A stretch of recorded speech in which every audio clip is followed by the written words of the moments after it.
about to begin. We want to welcome you to the Vampire and Devil Show. We want to welcome you to the Vampire and Devil Show. It's gonna be bloody fun. We're gonna kill everyone. Welcome to the Vampire and Devil Show. With lots of blood and lots of guts. Two horror fanatics and rock and roll nuts. Welcome to the Vampire and Devil Show. I didn't want to watch the Vampire and Devil Show, and look what happened to me. Don't let it happen to you.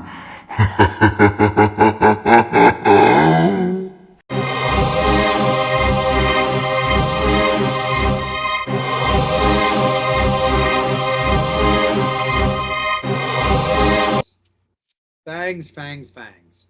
Everywhere. Devil's got a pair. I have the pair. F is for fangs. And F is where my beloved devil, you and I are, in the alphabet of horror. And we had it down to a couple. We had a vampire showdown and we had a victor. I say we talk about Fright Night. Oh yeah. It's time to light the fires and something else. I don't know, but we're gonna watch and talk about Fright Night. And this is the epitome of 80s horror camp. Yeah, absolutely. But in a good way. And it's a movie that I know is dear in my heart, and I know is dear in your heart. Probably is considered, I would probably put it in my top 5 favorite vampire movies of all time. 100%. I don't know where in the top 5 I would put it right now off the top of my head, but I would definitely put it on the top 5 favorite vampire movies. Yeah, 100%. Absolutely. I mean, it's like, it's got that good structure. It's got a quality story. It's got a very interesting arc, but it's just definitely like camp, like where you take a movie like Lost Boys, which is more on that just straight design of the storytelling. There is definitely some weirdness when it comes to Fright Night. But we're going to get into all of that. So let's get frightful, my friend, because the one thing that's also first and foremost very cool is, again, for the amount of camp it is and for it being that 80s horror style, it's got a quality cast. Oh, yeah. Yeah, I mean, it's definitely got that cast of people that, maybe at that time probably weren't really that big. We have a few actors in this movie that were big, but some of these other actors that are in this movie weren't at that time big, but now when you watch it, a lot of them are really, really, really big. I mean, you have, obviously, Roddy McDowall is huge. I'm a huge Planet of the Apes fan, so he's always been on my list of that. You got Chris Sarandon in it, who obviously, our viewers are gonna know him from Child's Play, but I also like him. He was the voice of Jack Skellington in Nightmare Before Christmas. He also was Prince Humperdinck in The Princess Bride, which was probably one of my favorite 80s fantasy movies. And then, you have William Ragsdale, who has been in a couple things. He's in My Mannequin too. I'm a huge Mannequin fan. He's been in a bunch of other stuff. You got Amanda Bierce, who, everybody mostly knows her as the next door neighbor from Married with Children. Yep. But yeah, and then you got Stephen Jeffries, who, was in Fraternity Vacation before this movie came out, that I was a huge fan of. And also was in Robert Englund's directorial debut of 976 Evil, which is kind of funny because his character in this movie is evil, and then he plays in a movie called 976 Evil. Yep. So, and it's cool, and everybody's going on to either have some kind of specific success or dabble in other just like quality projects, you know? I mean, Steven never left acting, just kind of went a different route with his acting for a little while, but now he's back mainstream, like doing much more like traditional acting roles. Like I said, I mean, everybody knows Amanda from Married with Children, and Married with Children was huge, you know? And then you've got, you know, Chris, where Prince Humperdinck is probably the breakout role. It's probably the movie that the average person's going to immediately think of. You know, for me, I'm going to either immediately think of Fright Night, most likely, but definitely Nightmare Before Christmas, because I'm such a huge fan. And, you know, and Roddy, of course, like you said, Planet of the Apes. I mean, and even, you know, I love Robin Williams. So I always get a little chuckle every time I hear Roddy McDowall's name, because they kind of make fun of him at the very end of Mrs. Doubtfire, when, you know, the character is, when Mrs. Doubtfire is talking to like her, you know, chimpanzee like co-star of that TV show, and criticizing the fact that real chimps weren't getting cast in real movies, and they used Roddy McDowall's name, but which I always thought was like really, really funny. But yeah, getting into the movie though, it's interesting because it's got that kind of traditional like 80s movie design of just like the curious neighbor, and I feel like that is always just a very standard movie situation, especially in the 80s, and it still continues on now. But the curious neighbor has just kind of always been a thing, and it's based around Charlie, who is convinced that his new neighbors are vampires, which he turns out to be right, but he enlists a TV actor playing kind of a clumsy Van Helsing character to help him fight real vampires. Yeah, yeah, I always thought that was funny, we'll get into that, but yeah, as you touched on him, him acquiring an actor, and even he's like, it's to the point nowadays where it's like, you do know that this is fake, right? Like, I'm not legitimately a real vampire hunter. I haven't killed anybody. I haven't killed a vampire. I mean, I know that, he knows the tropes, and he knows all the lores and all the stuff to kill vampires. He has all the stuff in his arsenal to help him exist, to do all these vampire hunting. But yeah, I mean, he's just playing a character on a television show and in these movies, which I just thought it would be funny. You know what I mean? It'd just be like, all of a sudden, you live right next to like, Arnold Schwarzenegger, and you want him to help you with, with something, or, like, it's like, who goes and like asks like, an actor to assist them. But yeah, but to start off with, yeah, it's like this kid is, obviously, it's a very, teenage coming of age kind of movie too. You have that teenage hormones. The boyfriend is, in the beginning he's making out with his girlfriend, and like I said, that they're watching, the Fright Nights, and yeah, he notices that the neighbor, there's finally a neighbor, and then like, she's finally willing to, go the full length. Just like 2 seconds beforehand, he wanted to jump her bones, and she did, was like, no, no, no. And then all of a sudden, she takes off her bra and gets in the bed and was like, Charlie, let's do this. And he's, more paying attention to this neighbor that apparently just lives across the street. And like you said, he starts noticing little stuff, like, like, oh my God, maybe this guy is a vampire. And then he sees stuff that proves that this guy living next door to him is a vampire. And it's just like, to me, it's like, yeah, like you said, it's a very, that, the premise of the story is this curiosity kind of killed the cat kind of mentality. And it's like, yeah, to me, it's like, you have a vampire next door to you, right? And you're gonna go off and do all these little stupid things to piss them off. That doesn't seem like the best idea ever. And then, just like in traditional, vampire movies, which I like about this movie, because it has a lot of those, traditional vampire lores and stuff like that. Obviously he can't come into his house uninvited.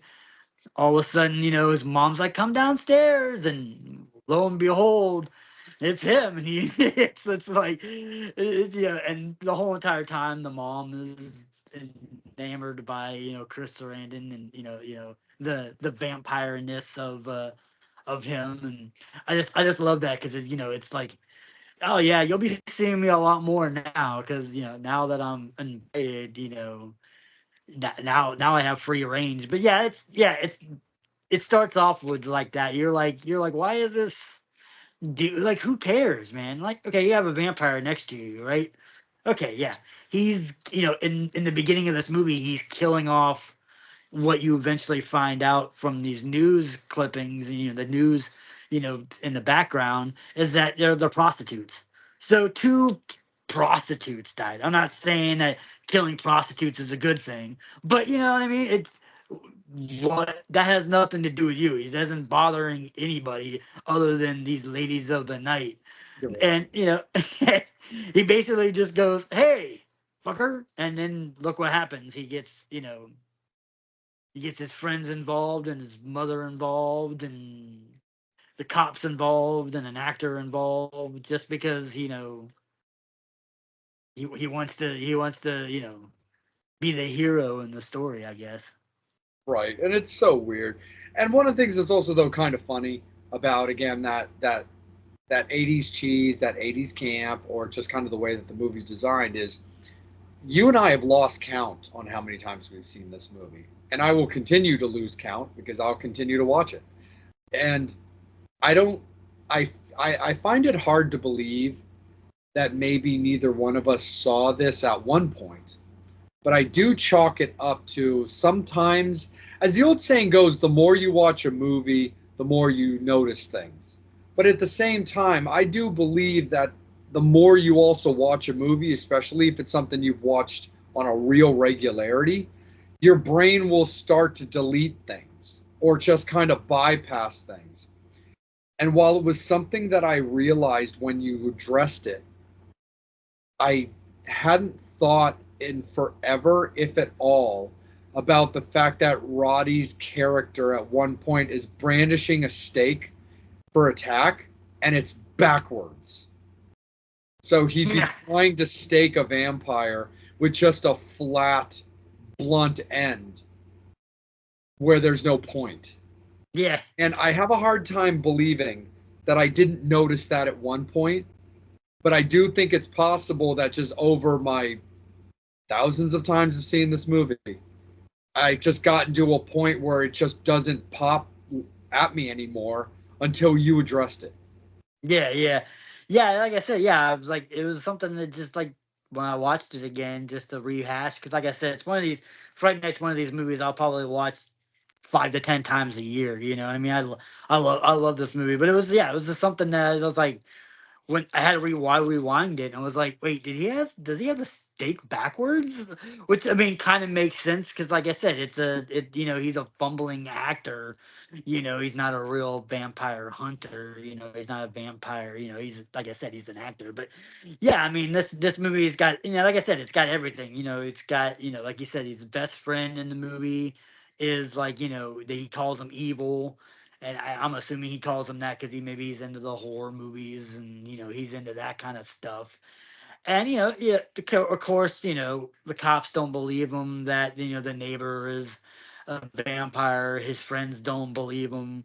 He tries to, like we said, we tries to enlist an actor to come, and he was just like, like, you do know that vampires aren't real, and eventually, he's gonna go in and do it anyway. So the friend, the girlfriend's like, hey, I'll pay you money to come, and just to prove that he's not really a vampire. And it's funny, he gets ready, he comes to the house, and Charlie's like, where's your stakes, where's your shit? And he's like, well, I gotta find out whether or not they're a vampire or not.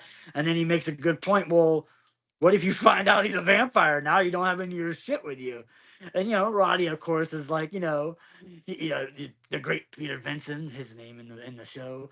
But he's like, well, yeah, we don't have to worry about that. Yeah, we're all good. Because of course, to an actor that's portraying, vampires aren't real. Friends believe, vampires aren't real. So it's like, yeah, of course he's gonna go, and it was one of the things that, like, I remember seeing in the movie, but it kind of dawned on me again when I was watching it. I love that when he hands him the holy water, he does something where he looks at it and he kind of puts it towards a flame, and I'm assuming that maybe, I mean, I don't know the lore of holy water. Maybe you might know, being a vampire. Is there a reason why, like, he would cast the fire? Is there a way to tell that it's holy water by looking at flames, or? It's part of the whole, hallowed ground thing, and the idea of, like, how do you test something that's properly blessed, and it's something that actually is part of your territory, as that God versus the devil kind of thing, where regular water is not important or valuable and unthreatening to you, where holy water is. So if there's a test that can be done that's going to cause a spark, that's going to show as part of, like, an ignition source kind of a thing, like, oh, or even, when you would watch, even using something, for example, like Harry Potter, where you've got, like, the good wizard and the bad wizard who use their wands, and then the two streams meet and you get that combustible element to it. It's in that ballpark. Yeah, yeah, yeah. I just thought that was kind of cool, like he's just like kind of like tested, because of course, he's what, the whole premise of it is to prove that he's not really a vampire. Yeah. Charlie knows he's a vampire. He knows he's really a vampire. The rest of the group doesn't know that he's the real vampire. So for him, he's kind of like, yeah, because you could, without testing it, you could just take the word of this guy that it's real water. But are you willing to, ingest holy water, real holy water, without testing it? So I thought that was kind of cool. And, obviously they joke about it, and then that's when, he just happens to pull out his little pocket mirror that he had and looks and sees, and they're all talking, and obviously he doesn't cast the shadow like vampires do. So that's when he realizes, like, oh shit, it's real, and that's when he drops it, and that's kind of, it breaks off a little piece, and that's, they're like, oh, they're talking about, oh, I don't think we have to worry about these guys anymore, and they're like, yeah, maybe not. And then he steps on that piece of glass, and he's like, oh shit. Once he sees he sees a piece of glass, he's like, because like, you go into a vampire's house, they don't like mirrors, they don't have mirrors and all that kind of stuff, because that kind of, I mean, unless you're a vampire that's willing to be out and about and doesn't give a shit that you care that. But then again, I mean, why do you need a mirror? You can't really see yourself in it anyway, so it just kind of defeats the purpose of it, regardless of whether it's going to prove that you're a vampire or not. It's just kind of pointless to have mirrors, because you can't use them anyway. Yeah, it's blind vanity. Our hair's either going to look good or it's not. Yeah. Yeah, which basically, gets into, oh shit, yeah, now I gotta go after these people, which, who's to say whether or not his character would have done anything bad in this community, or, other than, like I said, the prostitutes that he's killed. But now he's got to go after these friends and these family members, because Charlie had to stick his nose where he doesn't belong. Yeah, and it's just one of those things. It's like, well, if you would stop fucking with it, then maybe you wouldn't have to worry. Obviously this vampire has a taste for a certain type, and if that's not you, then just, okay, be aware that you live next to a vampire, but don't go poking the bear or poking the vampire, as in this particular case. But all that stuff is kind of funny, like the little pocket mirror thing, the backward stake, all the way up to the point of, like, trying to hide when you're not even, like, fully hidden. There's a lot of, like, little comedy gems that really kick into this movie, not only early, but up through about the first, like, solid, like, third of this movie. There's a lot of comedy aspect. Yeah.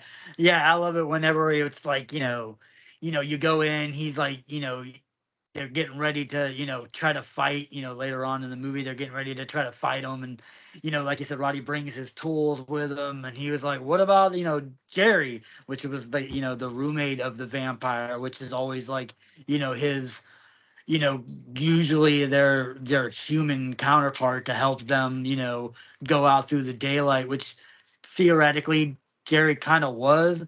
But then you kind of find out he's sort of supernatural too. I Yeah. mean, they don't really explain what he kind of is. He maybe like a zombie or something like that. You don't really know.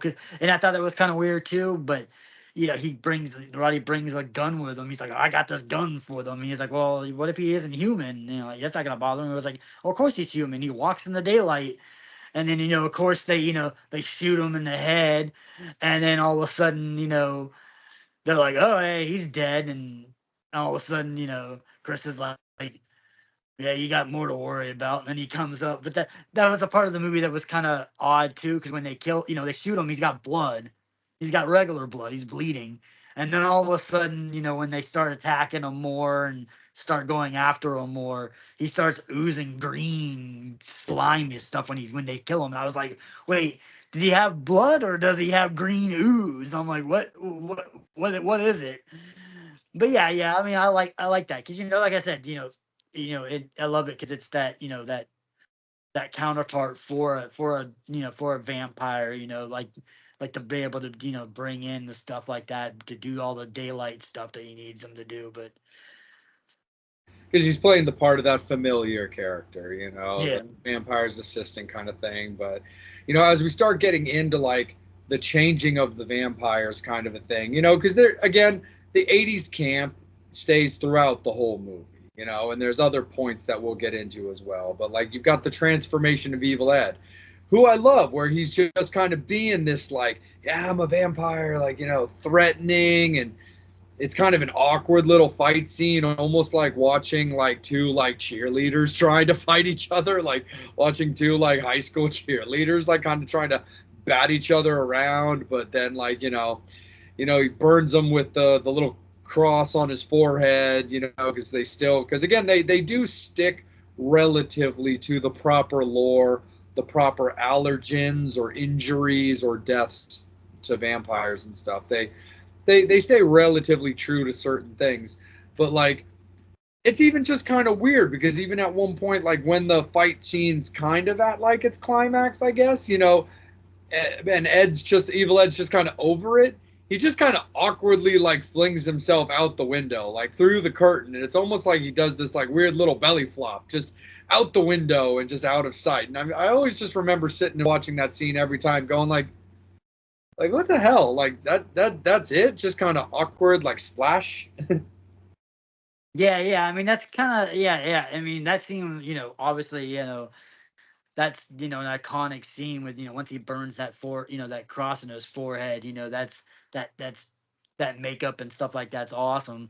But yeah, it's like one of those things that, later on in the movie, eventually he comes back into the movie again, and he's the Roddy's going around and trying to find the Charlie's mother, and all of a sudden, he's laying in there kind of like Red Riding Hood sort of style, where all of a sudden he's got like this red wig on, and then all of a sudden, they go into that second weird battle like you said in the first time. Now it's even weirder now. Yeah. And he's reading the thing about dinner being in the oven, and then he just turned into a vampire, like literally like a couple hours ago, and yet he's able to know how to transform into a wolf, which I thought was kind of cool but kind of weird too, because I'm like, most, yeah, granted, yes, vampires have certain powers, and some powers get, and some vampires get, and some vampires get. And transformation in the wolves isn't. I know some people have always talked about, like, I don't understand why he turns into a wolf. They're not werewolves, but I mean, if people don't realize, I mean, transformating into wolves has always been part of vampire lore, even with Bram Stoker's Dracula and all that kind of stuff like that. So the wolf part to me didn't really didn't play me any mind. It was just the if you just turn into a vampire, you're not gonna really know all the cool antidotes and how to do stuff nearly as Got much it. as somebody who is a seasoned wolf. But then, okay, he turns into a wolf, goes after Roddy, gets its stake in the heart, and and it's a cool scene. It's a scene that when I was watching this movie, I was thinking about Vamp and Mrs. Vamp, how she hates her animals being hurt, and I was hoping that she was not in the movie in this part, because Nope. you do see the wolf kind of staking in the heart, kind of glaring himself towards eventually turning back into Evil Ed. But it's a cool little, like, disturbing kind of animatronic where it's Yeah. like half werewolf, half vampire, half human, but him crawling into that, and it's like, yeah, you're like, oh man, bad wolf, man. I felt bad for the wolf. I know. And it is one of those things too where like so like versus other conversations we've had about like werewolves or various like changing, morphing, and special effects that are of like a subpar quality. This movie is like the first real recognized, if not, very early, you know, movie that spent real studio money on their special effects. And Evil Ed's morph into the wolf, I actually found that to be pretty high quality. It's always kind of been up there. Not quite on the level of an American Werewolf in London, because we've always pretty much agreed that that's kind of the gold standard of the werewolf change, for at least as far as practical effects go. But between Evil Ed's transformation and the effects used for that, I've always enjoyed like the way they did these type of vampires, where I'm like, I am a stickler for classics lore, but again, that's the loyalist in me, and the fact that I like the research to be done. I like shit to be on point. But I liked, while the fangs weren't exactly traditional, they weren't over the top. I thought they were very unique and cool and specific to this movie, and I liked the makeup effects. From the burn scars to shots to the head to things like that. I definitely thought the special effects were definitely of high quality, and like I said, this is the one of the, if not the first real recognized movie that spent real studio bucks on effects. Yeah. It's actually a note that I put on there because I read about it. Yeah, it was the first vampire film, I guess, at this time to spend over $1 million on just special effects. Yeah. And like you said, and I liked it. It was cool. Like you have Chris Sarandon's character, kind of vampire, and then when he gets the pencil through the hand, he starts to kind of morph into like the more demonic kind of vampire look like. And then when you see Evil Ed in the very beginning, he's kind of traditional. He's got the two vampire teeth on the top, two vampire teeth on the bottom, sort of Nosferatu kind of ish. And then as soon as he gets the cross to the forehead, which kind of fucking burns him and pisses him off, he gets this like gnarly, almost kind of like almost like a wolf, but almost like a homeless vampire, because it's like sporadic, and it's like all his teeth are not really there. He's missing teeth, but he's got and then even with Amanda's character, when she turns into it, she's got like a whole entire, like, almost like 30 Days of Night kind of like Yeah. vampire, where it's from one side of the jaw to the other side is just razor teeth. And yeah, it's such a cool, because it's like, you got three vampires in this movie that you see transformed into their final vampire stage, and but they're all very different. It's all three different styling of vampires and three styles of that. And no, like I said, I mean, yes, there's a little bit of cheese throughout the whole entire movie. I like when the bat's flying around, it's a little cheesy, but then when he actually gets a hold of them and he starts going after them, it's kind of cool. It's like a hand puppet almost, sort of, but still, it was still kind of, it was like neat. Like I said, yeah, I mean, yeah, definitely you can tell that this movie spent like that money was well worth spent. Where some movies you see spent $1 million and it looks like I don't know what they spent this $1 million. I think they spent $1 on special effects and the other 900 blah, blah, blah, thousand on cocaine maybe or Yeah, something. or Because it's they in definitely didn't somebody's spend it on pocket. special effects. Yeah, or the bulk of the money's just chilling in somebody's pocket. Like, Yeah. Yeah, and that's another thing, and another thing I liked about this movie with the vampire lore too, which I wrote in my notes, and that's kind of funny. We could talk a little bit about too, was the yeah, the vampire being able to is very seductive. Vampires have always been considered very sexual predators, and they the pheromones that they permit or like basically draw people in, and that's their ability to be able to get their victims. And in this movie is no different, like I said in the beginning, where he gets invited into the house by the mom is basically throwing herself to him the whole entire time that he was talking to her in this. And then you get the Amanda's character, his girlfriend. All of a sudden she's kind of going into it, and all of a sudden she's sort of like into him, which is kind of weird. I know Amanda's in real life was in her, I think, mid-20s by the time this movie came out, but they're supposed to be high school kids. yeah. And here the vampire guy is obviously thousands of years old, but played by a guy in his middle age. So it was kind of weird, like him seducing a 17-year-old 16-year-old girl. And like throughout the whole time he goes, they chase him and he gets into a club and everybody's kind of like oohing him, and I'm like, I wrote, I'm a huge fan of Chris Sarandon, so there's no shade to him, but he's definitely not the best looking guy in the world. I'm not saying he's the worst looking guy in the world. I mean, I always thought it was kind of weird, even when he was Prince Humperdinck. I'm like, okay, like this princess is freaking smoking a hot, rock, then all of a sudden, like Prince Humperdinck. I'm like, geez, man, she might as well, be with freaking Andre the Giant almost. But yeah, so yeah, it's like I said, it was just one of those things like is it everybody's in love with Chris Sarandon, or is it because he has those vampire pheromones? Yeah, but that's the other thing that's also funny, Devil, is you and I have talked about this multiple occasions because we also do cover a lot of 80s movies.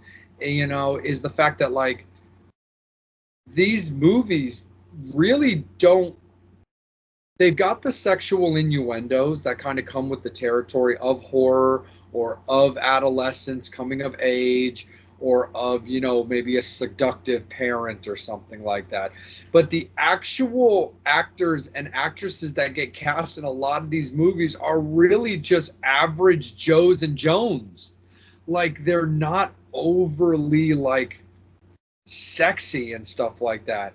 Even something like Deadly Friend, which we talked about, which is Christy Swanson. Like we love Christy, and as she became Buffy, and then subsequently Christy Boner and Dudes Where's My Car was when she kind of really came into like that beautiful women form of hers. Versus where, don't get me wrong, she's by no means ugly in Deadly Friend. She's still beautiful, but she's just that girl next door, average, pretty, but plain Jane look, But there's just something about these 80s movies that really find a way to turn just average looking people into like sex symbols. Yeah, I mean, and like I said, and even in the opposite side of that too, like you get a lot of these movies that were in the late '70s, early '80s, where you have someone like a movie like Carrie, where she's very homely, and and I love Sissy Spacek. I mean, don't Oh get me yeah. wrong, I love her, but yeah, she is a very average looking woman. She is a very like girl kind of next door kind of like, you could see that.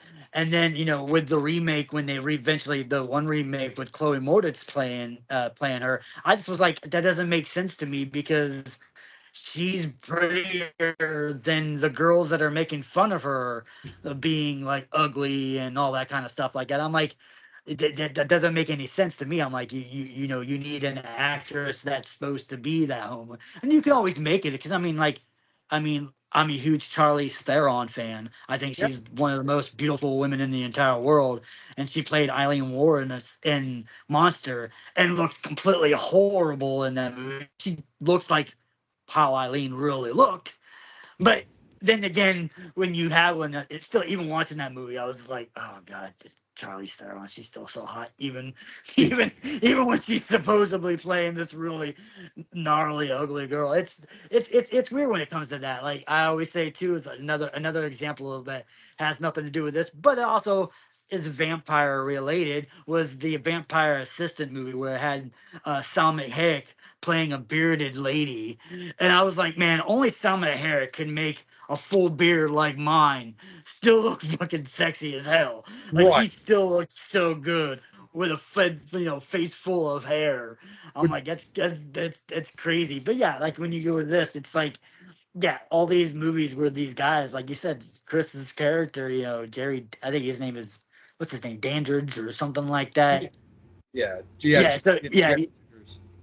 yeah. So it's like, all these like women are like, and everybody's kind of oozed and smoothed by this guy. And like I said, I get it because like the vampire-ness of it, but it's like, then again, it's like, yeah, nah, not really. It's Chris Sarandon, but I don't know. Maybe that's because that's who I was. I don't know.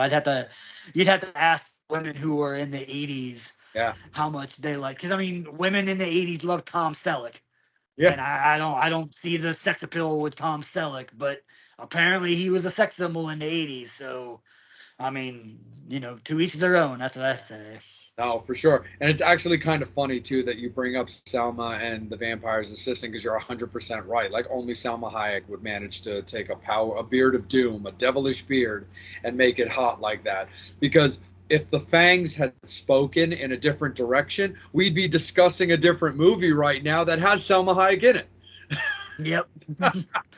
Yeah, which that, like I said, I'll even speak just a tiny little bit on it, No, of only course. because you have the iconic scene from Dusk Till Dawn where she's doing her little dance, and even though Quentin Tarantino says he doesn't have a foot fetish, we all know he has a foot fetish. And me personally, I do not find feet attractive at all. But I would I would give anything in the entire world to have Salma Hayek have it put her feet in my mouth and pour a drink like she did in that movie. That was Right. the only time in history I've ever been like, damn, I don't like feet, but she's just Salma Hayek's just too damn hot, so of course I'm gonna like her feet. No, I'm definitely with you on that one. Like feet aren't really my thing. Like, I'll rub down and pamper Mrs. Vamps. Like Oh yeah, that yeah. doesn't bother me in the least. That never has. But yeah, I don't need photos of them. I don't need them in my mouth. I don't need I don't need drinks poured on them. But at the same time, you see something like that, and it's kind of like, I'm willing to suspend disbelief. Yeah. I'm willing to go out of my comfort zone. Yeah, yeah. But Yeah, and then oh no, go ahead, brother. yeah, I was just gonna say, yeah, it's one of those things like, even in this movie where it's like, where Amanda's character is kind of like, she's kind of playing off this like kind of schoolgirl, kind of nerdy, kind of not very hot. And then all of a sudden when she turns into the vampire, she's like, her hair is all done and she's got boobs and she's very sexual, and it's like you're like, damn, when the heck? I was like, just from watching, Married with Children all the time, and all the time watching Marcy come into the house, never once on that show. I mean, there are a couple of times where she's come out in her 90s and stuff like that on that show, but I was like, damn, man, she looked really good in that, that 15-20 second scene where she was all completely vamped out until her freaking face, goes from smiles to was in rows of vampire, and I'm like, no, it's like, you were hot once, but yeah, maybe not so much more. Right. No, and it's crazy. And that again, also, just like you said, I mean, that speaks to just the gnarly effects, because like the different type of teeth, the different type of way they felt that the fangs had to be per character as well, to what fits maybe the personality of those characters as well, where you've got, again, you've got Evil Eds, which are kind of like, small, like more kind of traditional because he's kind of playing a younger type character where, it's, I guess, a little bit more like what would be more of a traditional Lost Boy due to age. But then you've got Chris's, who are definitely kind of all over the place, that those things are just kind of like out and whatever teeth survived or just whatever teeth survived. And then, 30 Days of Night Style, or even to a certain degree, like a souped up version of Lon Chaney's from London After Midnight. Those just rows of just sharp, spiked, fangs, for vampire fans, of current modern classics, you could look at Nicolas Cage and Renfield, whose teeth were basically patented after Lon Chaney's in London After Midnight. But the visual is like there, and I mean, it's just out there where, you and I talk about, like other movies where you see like a giant chunk of body taken out of somebody, where you just know that Amanda's character can just de-chunkify with those just rows of gnarly teeth and all that kind of stuff. But as we move in, let's move a little bit into the climax of this movie, brother, and the final fights and the final kills as we move our way towards the obituaries. And, I'll get more into the details of this as I, break down my score of this movie. But, the movie, I like the final showdown, which is, Charlie and Jerry. I love the breakdown. I love the fight's design of it. There's certain parts of it that frustrate me and I don't love and even kind of piss me off to a certain degree. But as far as the the death by 1,000 rays of light, I don't hate that. I really do like it. I think it's unique to a certain degree. Everybody knows that we hate sunlight, so I definitely understand the value of using it as a killing tool. And I thought it was cool, but at the same time, you had made mention of it.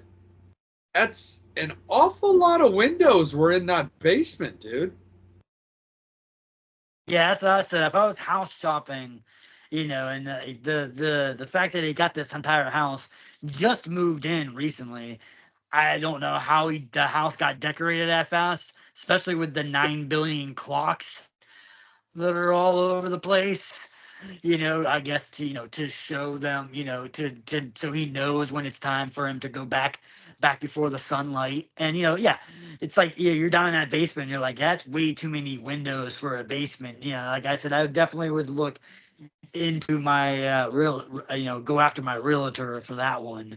And it's like, just before that too, the whole entire time, they're fighting, they're on that stairs, and yeah, the window behind him is broken from him coming into it, and you see that where he doesn't really notices it, but Roddy's character, notices that, hey, the sunlight's coming out, and that's what kind of draws him out. It's like, you think, like I said, and then all of a sudden you see like, oh, those are what all those 9 billion clocks are there for, to let him know that, ding dong, the sun's coming up, time to go back down, back down to your cave. But yeah, like, if you're gonna, like I said, if you're gonna be in a basement, you want total darkness, and that's your, and for most vampires and most vampire movies, the coffin is kind of like your last escape sometimes, somewhat. That's your, like, your last salvation of getting away from lighting and stuff like that. So you would think that, yeah, you would be like, okay, I would have been like, nah, there's just too many windows in this in this basement. We gotta find some other place. But like, other than that, I think the house was freaking awesome. I just think it fit a vampire's aesthetic very well. From everything from the glass windows to the way the house was made to the roof and the awnings on the sides, and so like that, easy for him to, from being a vampire from a bat to going to a person and getting on the roof and all. Like, it was definitely very, very created for a vampire's lair, except for the basement. That was the only the Yeah. basement was not vampire proof. not vampire proof, not vampire friendly. But again, with the death by a thousand rays of light thing, I thought that was very cool. I thought it was well done. I thought it played to the special effects that we discussed very well. Again, the sudden green blood, acid, bleeding kind of alienness was weird to me. I didn't love that. I thought it was a little bizarre because it's definitely not typically in our nature. But at the same time, again, it's not my movie. It's their visual, it's their screenplay, it's their thought. But I did like the way the death of Jerry happened. I thought the whole like melting down to kind of explosion kind of thing, like I thought it worked for this movie. It kept a little bit of the camp with the exaggerated melting, but at the same time, I thought the effects were solid for it. Like the way the skin came off, the way the blood came out, the way the skull was exposed. I liked it. And a lot of those early weird death stuff like that out of the 70s, 80s, and even to a certain degree in the 90s aren't always my favorite way to show a kill or even end a movie because it feels tacky. But I didn't think it was tacky for this one. Is there camp to it? Sure, but the whole movie was designed with a certain amount of camp. But as far as the death goes and the melting down and the style of the effects, honestly, high five. Fangs out. I thought it was solid. I really dug it. Yeah.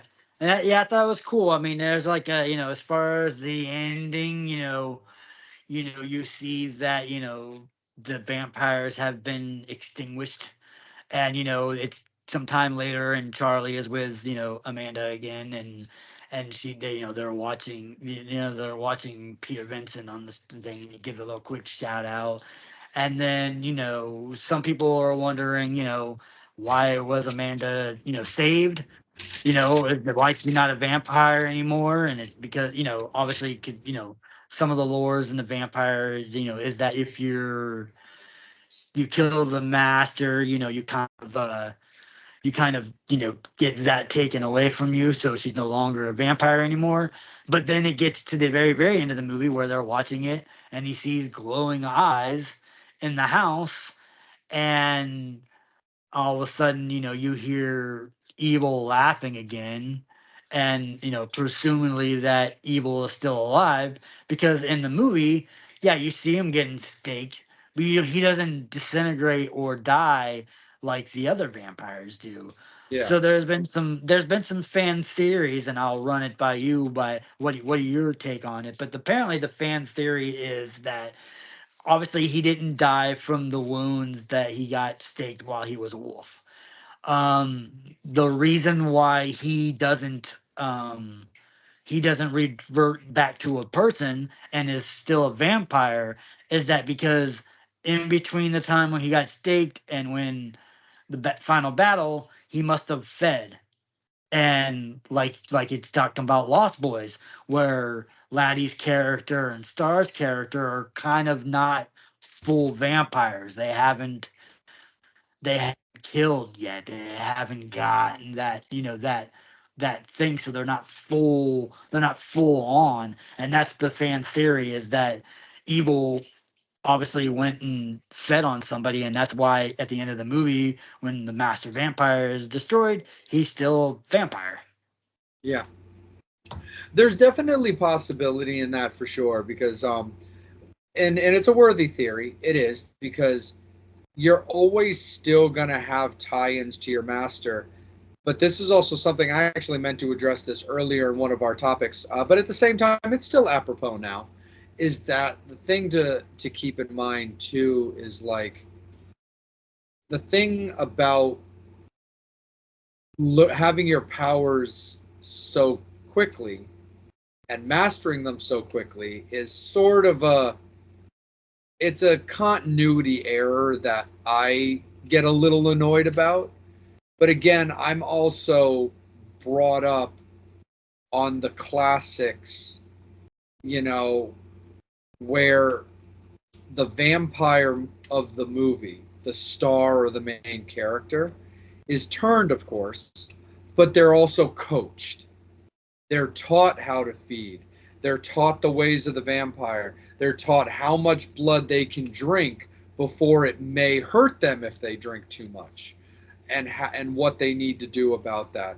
So there definitely is solace as well as potential fact in those fan theories. But at the same, because there's also similar theories in Lost Boys, because when you watch the death of every vampire that was either staked or killed in a specifically regular way, whether it was bath of holy water, the giant stake coming off the car, death by stereo but still with a staking. The only person who dies with quotation marks / an asterisk, or dies with a question mark, is actually David, who you see get staked, I think, through a set of antlers. But all he kind of does is go to sleep. But you never actually see a real vampire death compared to the vampire deaths of the rest of the cast. You know? Yeah. So, yeah, there's interest there. And so before we get into our final rankings on this, let's talk sequels, of which there was one, which does have Charlie and does have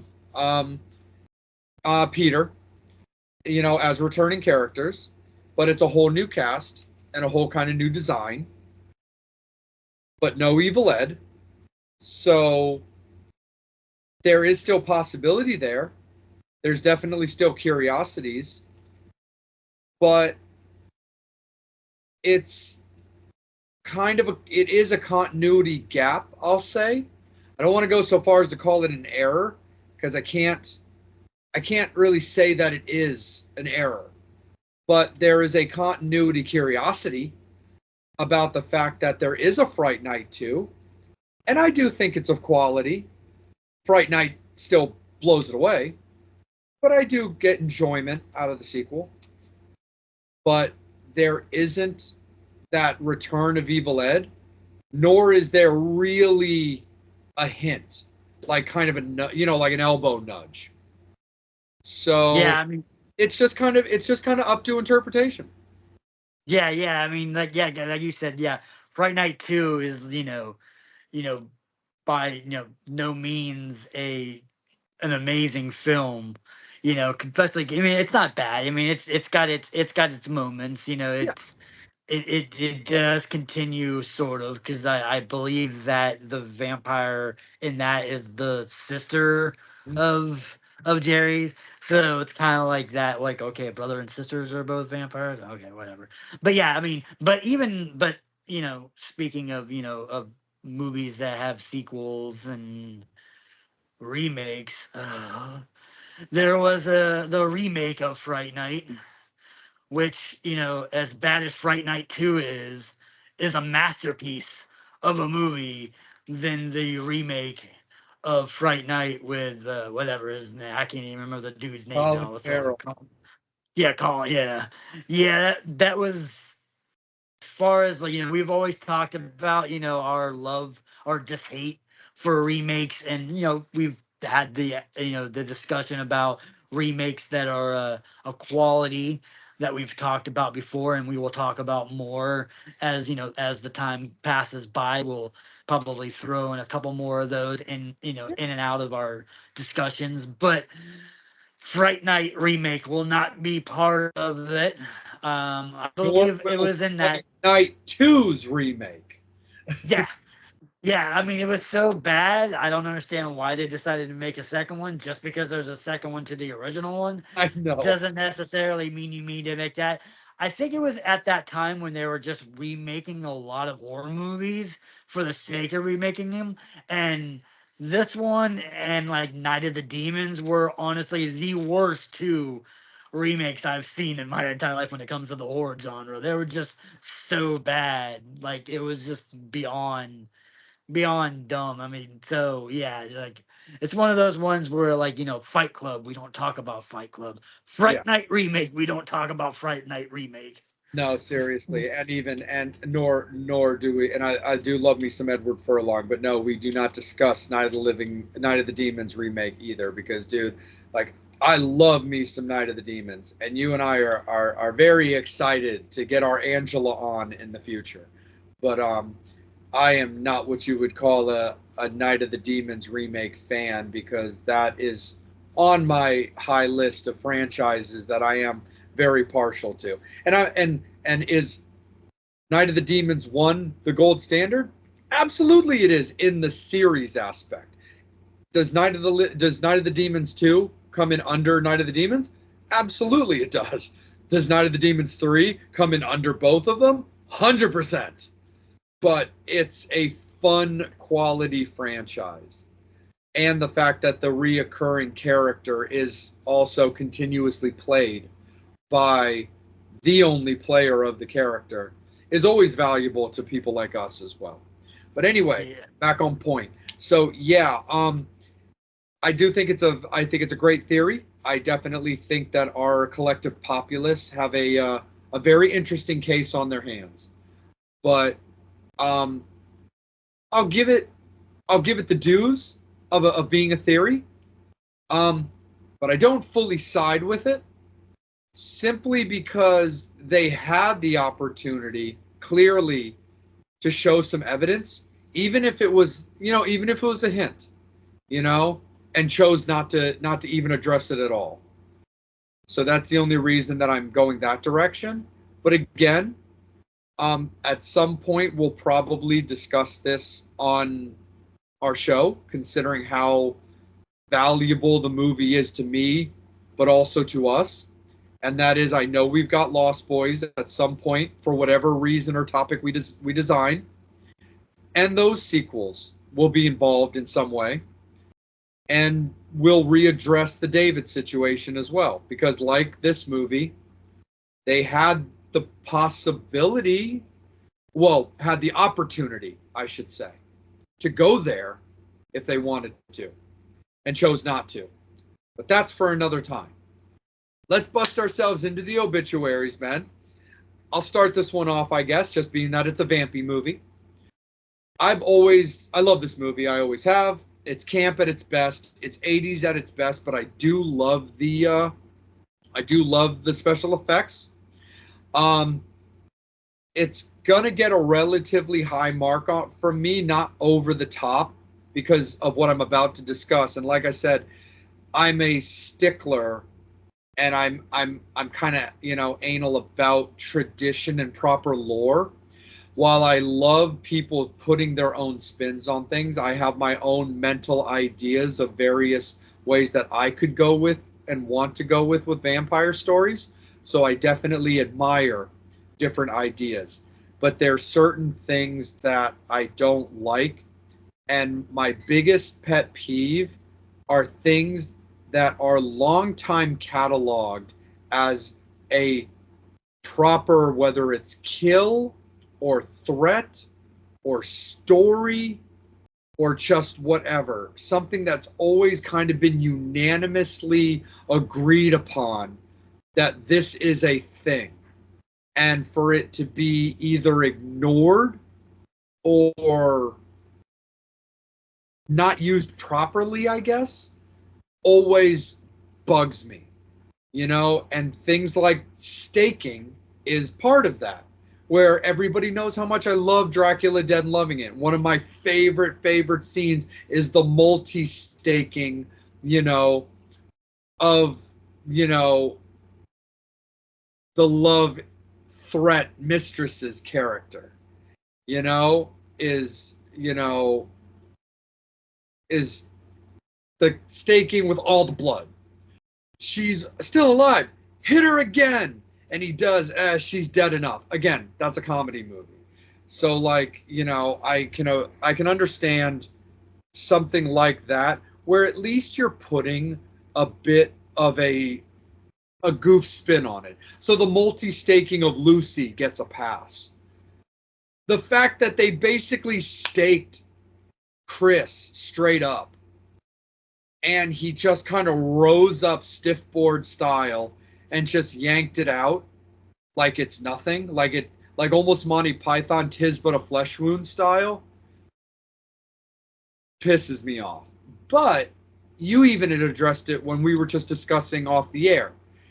There's no guarantees that this bumbling guy or even Charles himself got the location right. And I'm willing to accept that as a possibility. But because it's always that overall area, regardless of where you kind of hit, has always kind of unanimously been acknowledged as long as you kind of hit the peck, you're good. I didn't love the fact that they hit it and he was just like, nah, fuck you. So anyway, it's not enough of a peeve of mine to just desecrate the movie as a score wise. But it is something that annoys me every time I watch the movie, but doesn't take away from my overall enjoyment of the movie. So the movie itself is for me a 7.5. I just enjoy it. It's quality. It's classic 80s camp. You know, as much as I would love to rank it really high up, being just a solid vampy movie, I got to take certain criticisms, like I said, of mine into consideration. And I feel just confident that 7.5 is where I believe it should be. Yeah. I mean, like you were saying, yeah. I mean, I agree with you. Like I said, when we were talking about off air, I mean, there has been, vampire movies where they have tried to kill vampires before, and they've hit a spot in the shoulder or tied a little bit higher up, and they're able to take it out. So to me, yeah, I feel like that. Like you said, he's an actor, so he probably wouldn't hit it as much. And it's got and the whole thing is like, the whole lore is you got to stake through the heart. Yeah. So I mean, if you only kind of stake a little bit and it doesn't go very far in, then obviously it's not gonna go through the heart. So with that, so I mean, like it could have been one of those things. Who knows? I mean, we'd And have to that find out fact, from. dude, the steak was like this freaking long, dude. Like it was Yeah. obnoxiously long. So it really, you're right, it might not have penetrated as deep as we feel it should have.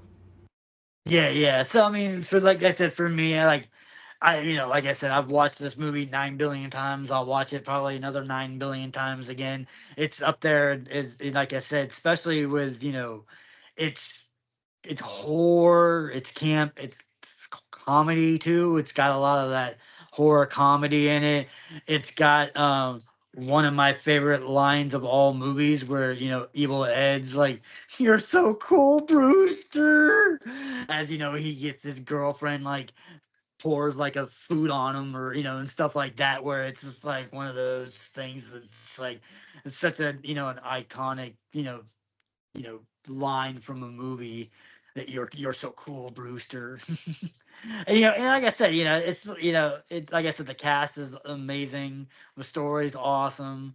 I do like the fact that one of the points that I remember reading about was they kind of added that where Amanda's character looks like a love interest of his from years before, so it kind of made sense why he was so obsessed with her character, which I kind of like that versus just like some dude just like randomly going, okay, I'm gonna go after her, and kind of stuff. Where I like that. Like I said, it's one of those ones. Yeah, it spawned sequels. It spawned Satan. Um, Crawling out of someone's ass in the remake. I don't know who. I'll have to go and find out the devil or demon that allowed someone to sell their soul for that piece of shit, Yeah. and give him a quite whipping. But Yeah. anyway, yeah. Dude, you need to check your guest list down in hell, bro. You got some splaining to do. Yeah, yeah, yeah, yeah. Somebody let the ball slip on that one, and there's some explaining to do. That's for sure. But like I mean, a lot of people don't know, but I am a devil, but I'm not the devil. There are many devils in hell, just like there are many demons. But don't call me a demon, because demons are bitches. I'm a devil. But anyway.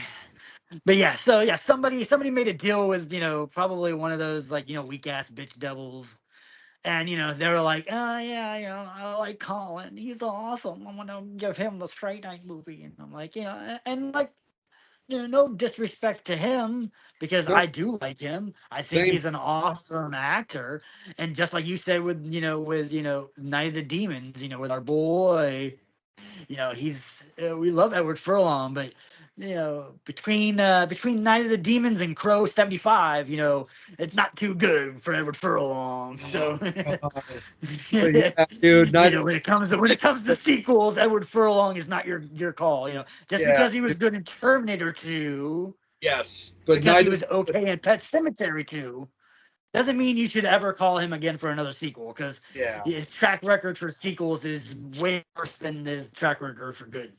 yeah, dude. I mean, but yeah, Night of the Demons and Wicked Prayer are just death sentences.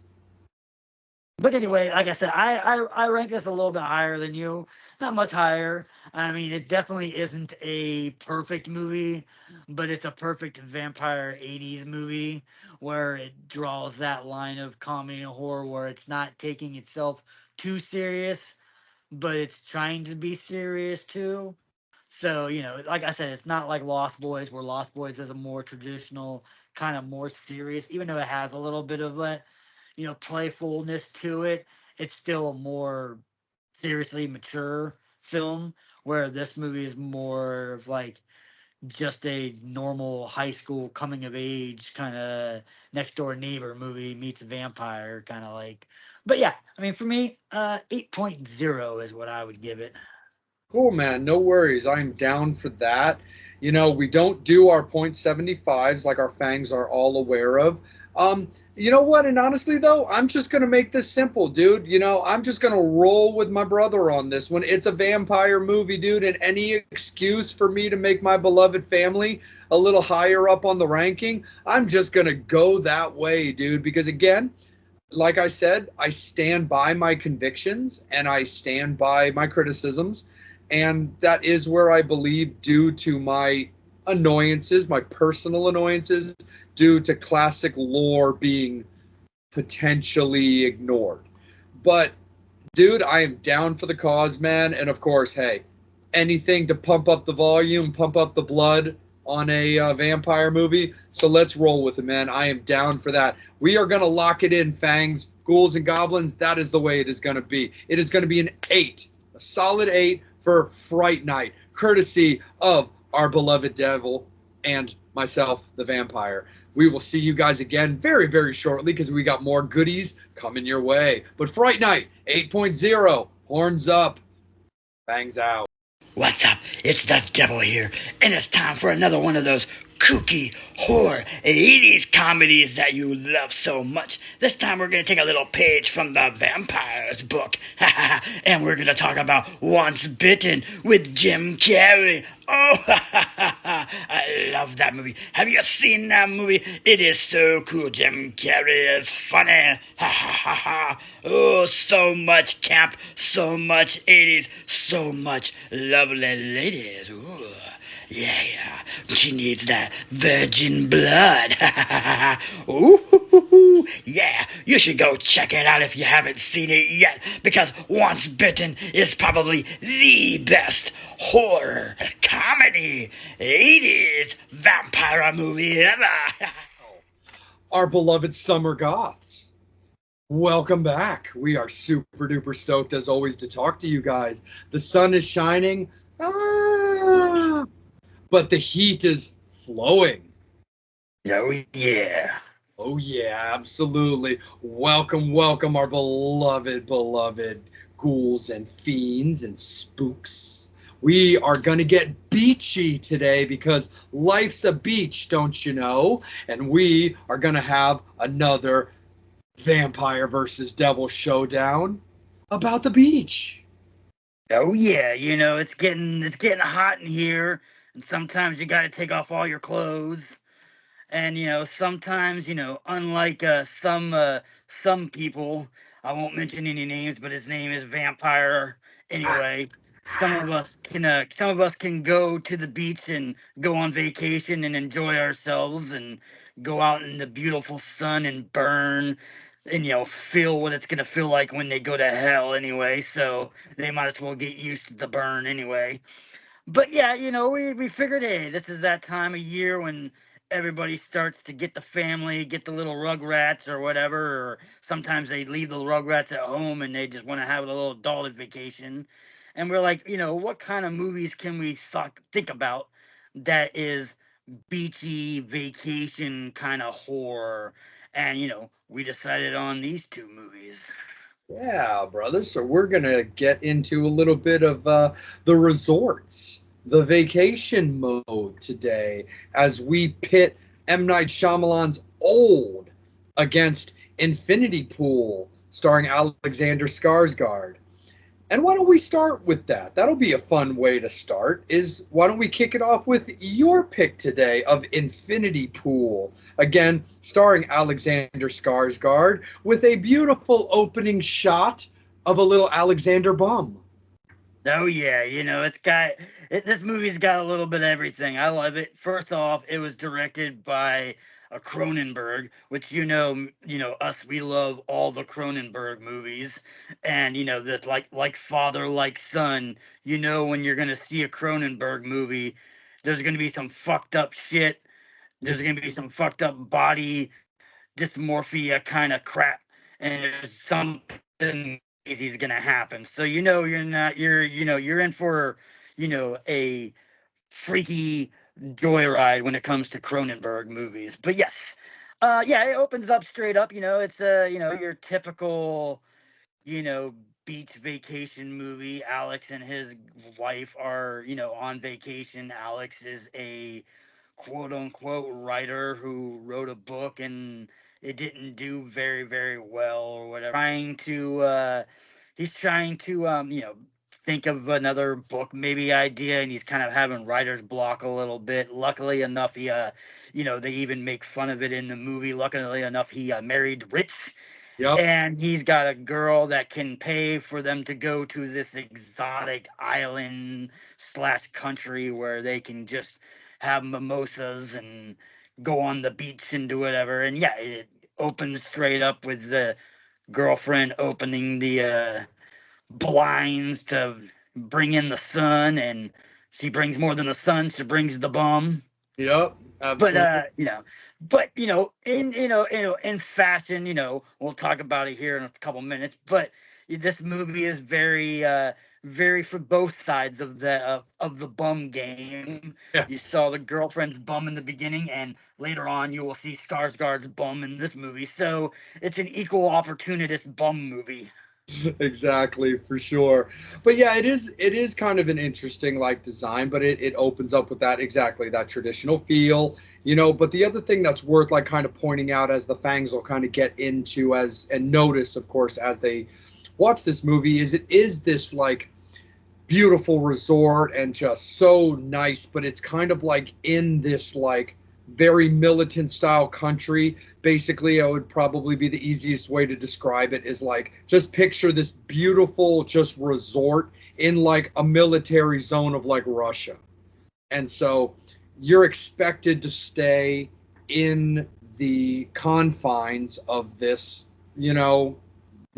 resort.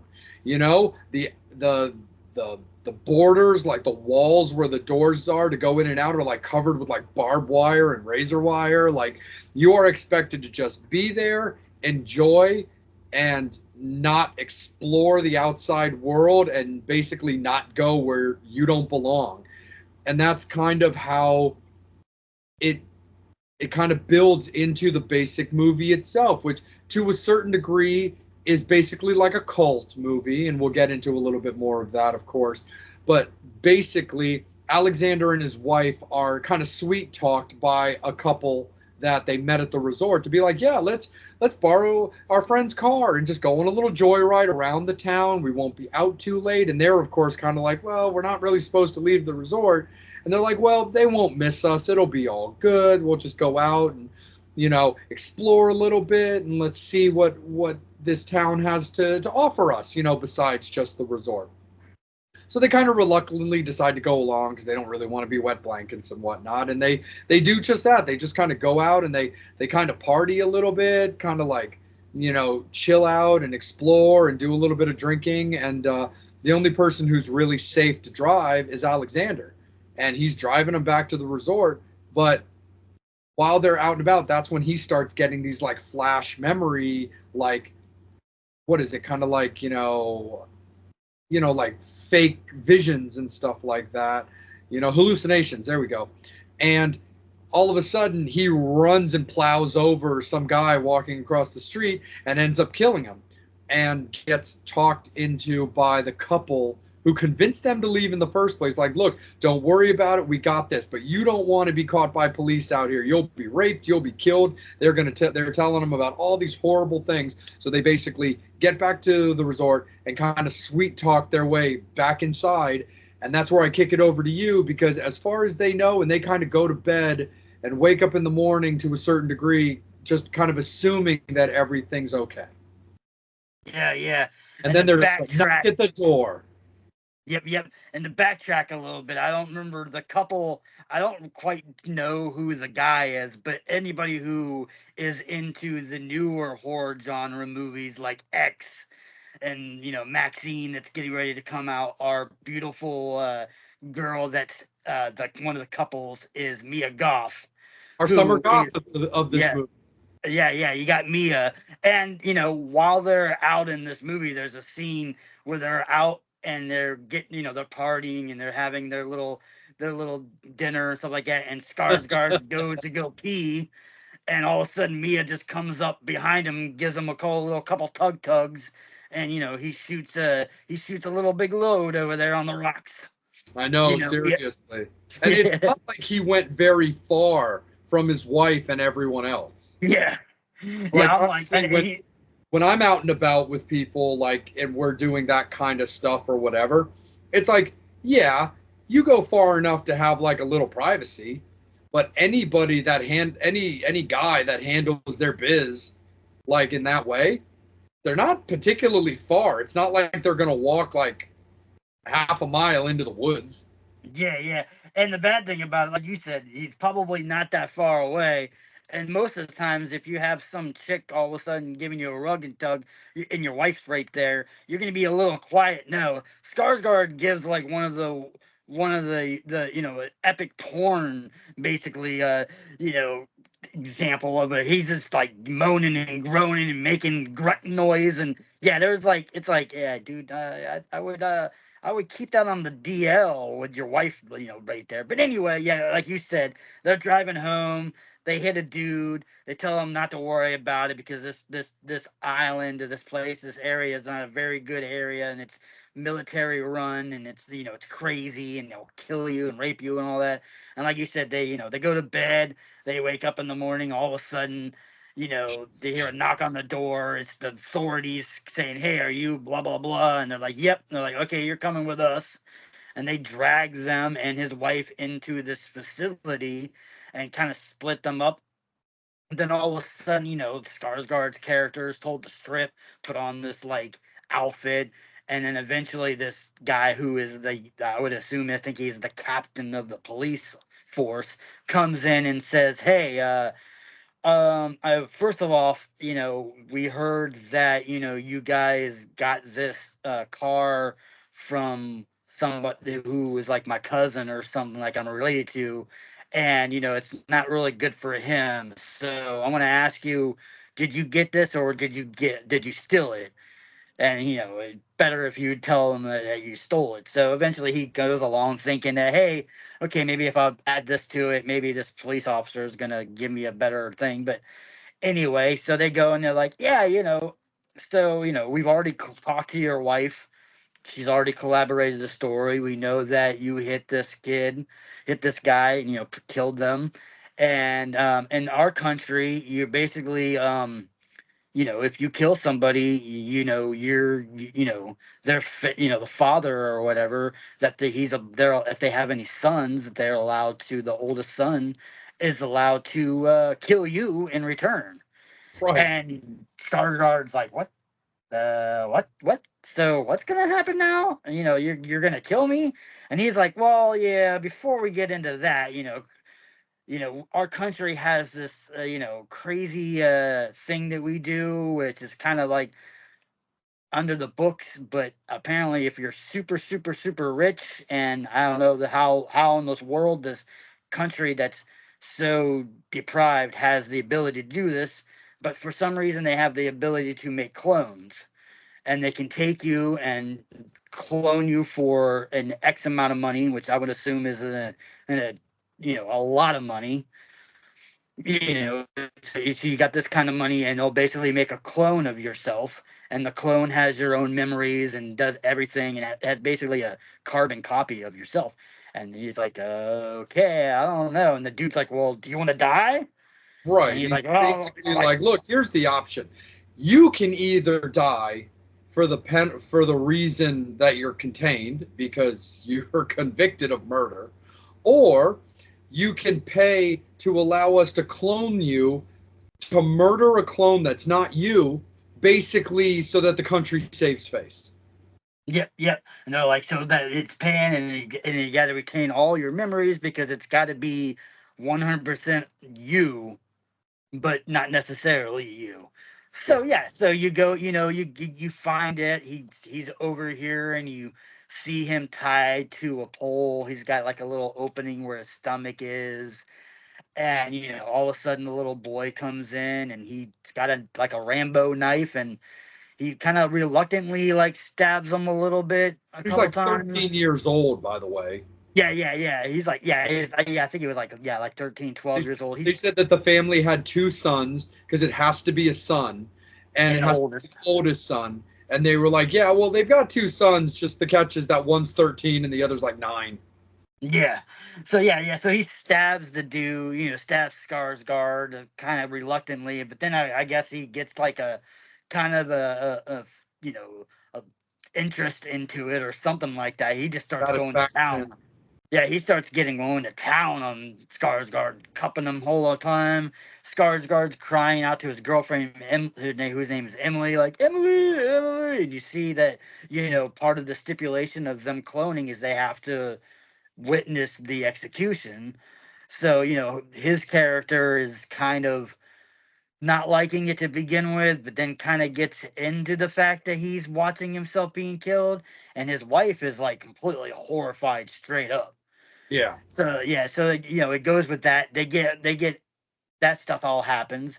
They they go, well, as a consolation prize for getting this clone, we also have a crematory here, and we burn the bodies, and we're gonna give you this urn. So it's like a, yeah, like you said, you even get to have a little consolation prize for Get a spending souvenir. money.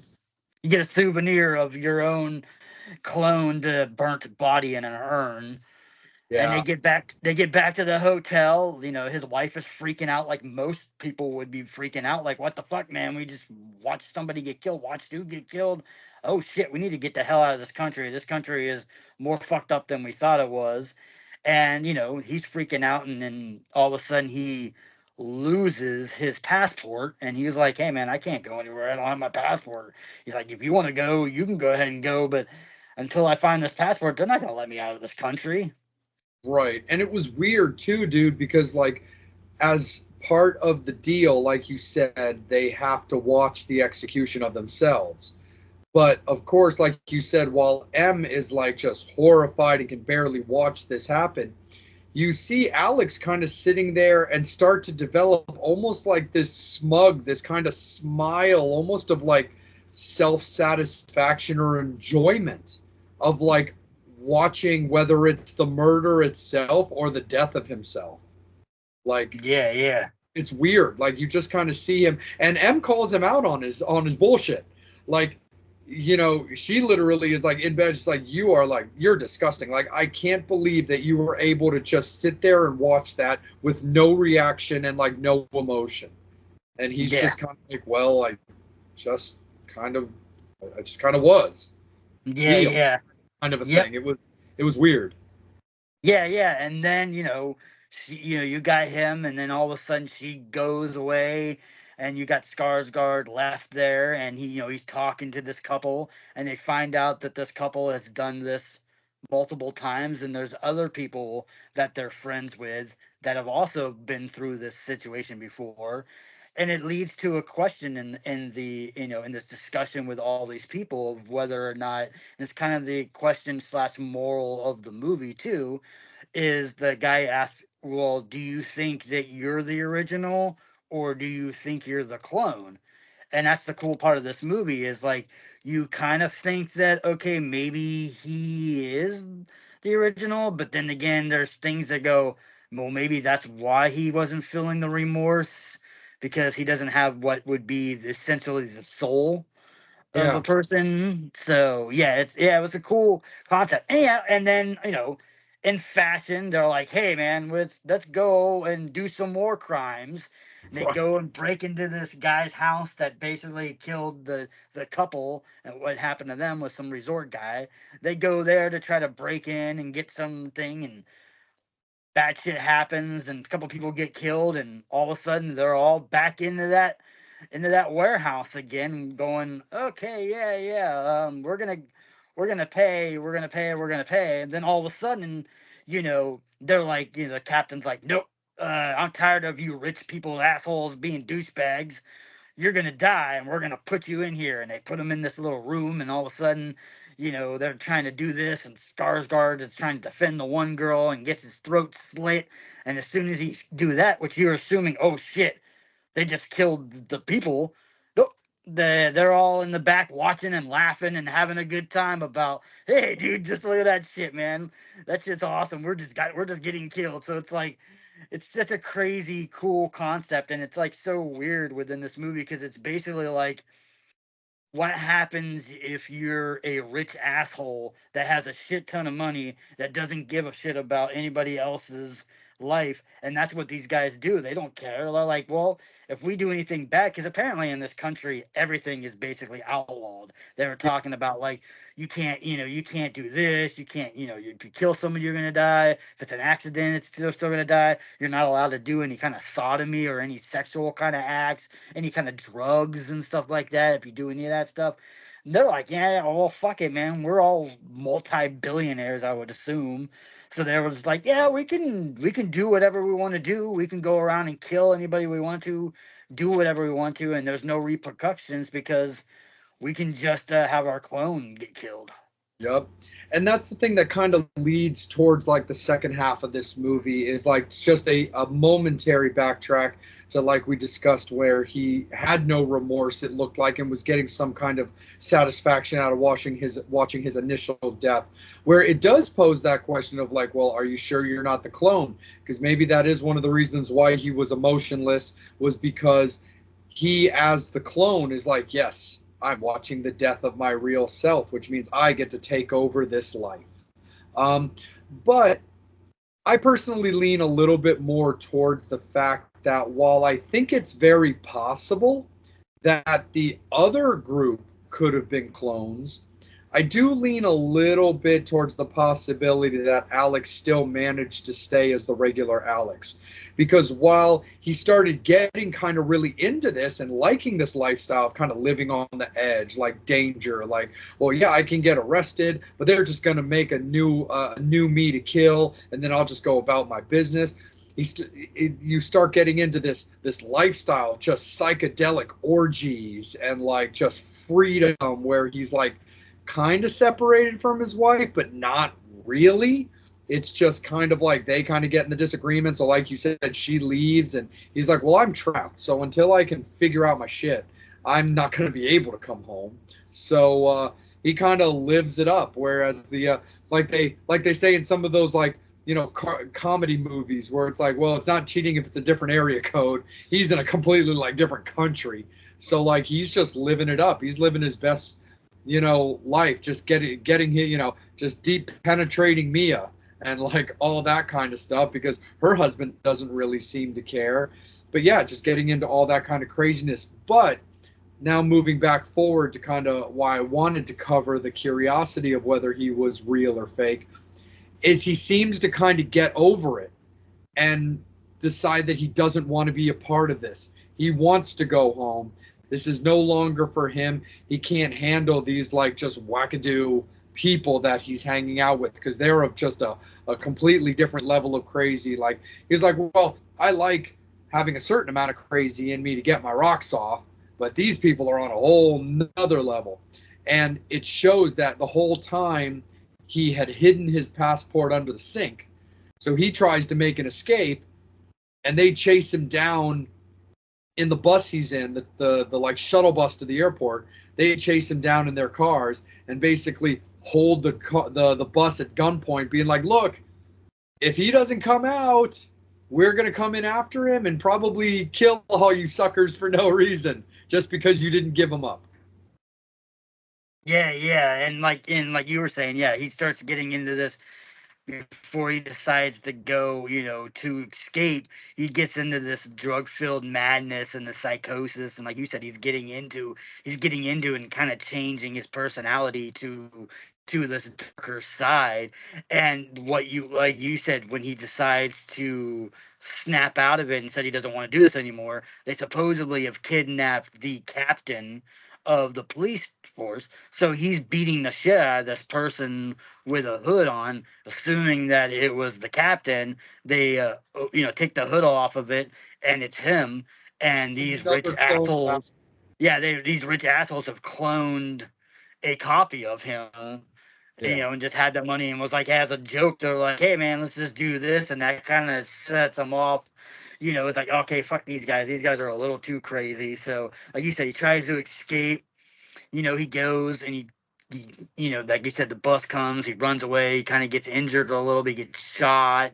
He winds up in a house, and the house that he winds up just happens to be the house of the person that he killed in the very beginning, which was kind of weird. And then all of a sudden, they're like, hey man, we're gonna kill everybody in this house unless he comes out. He comes out, and they're like, hey man, we're gonna kill you, or you're gonna have to kill the dog. They're like, bring out the dog.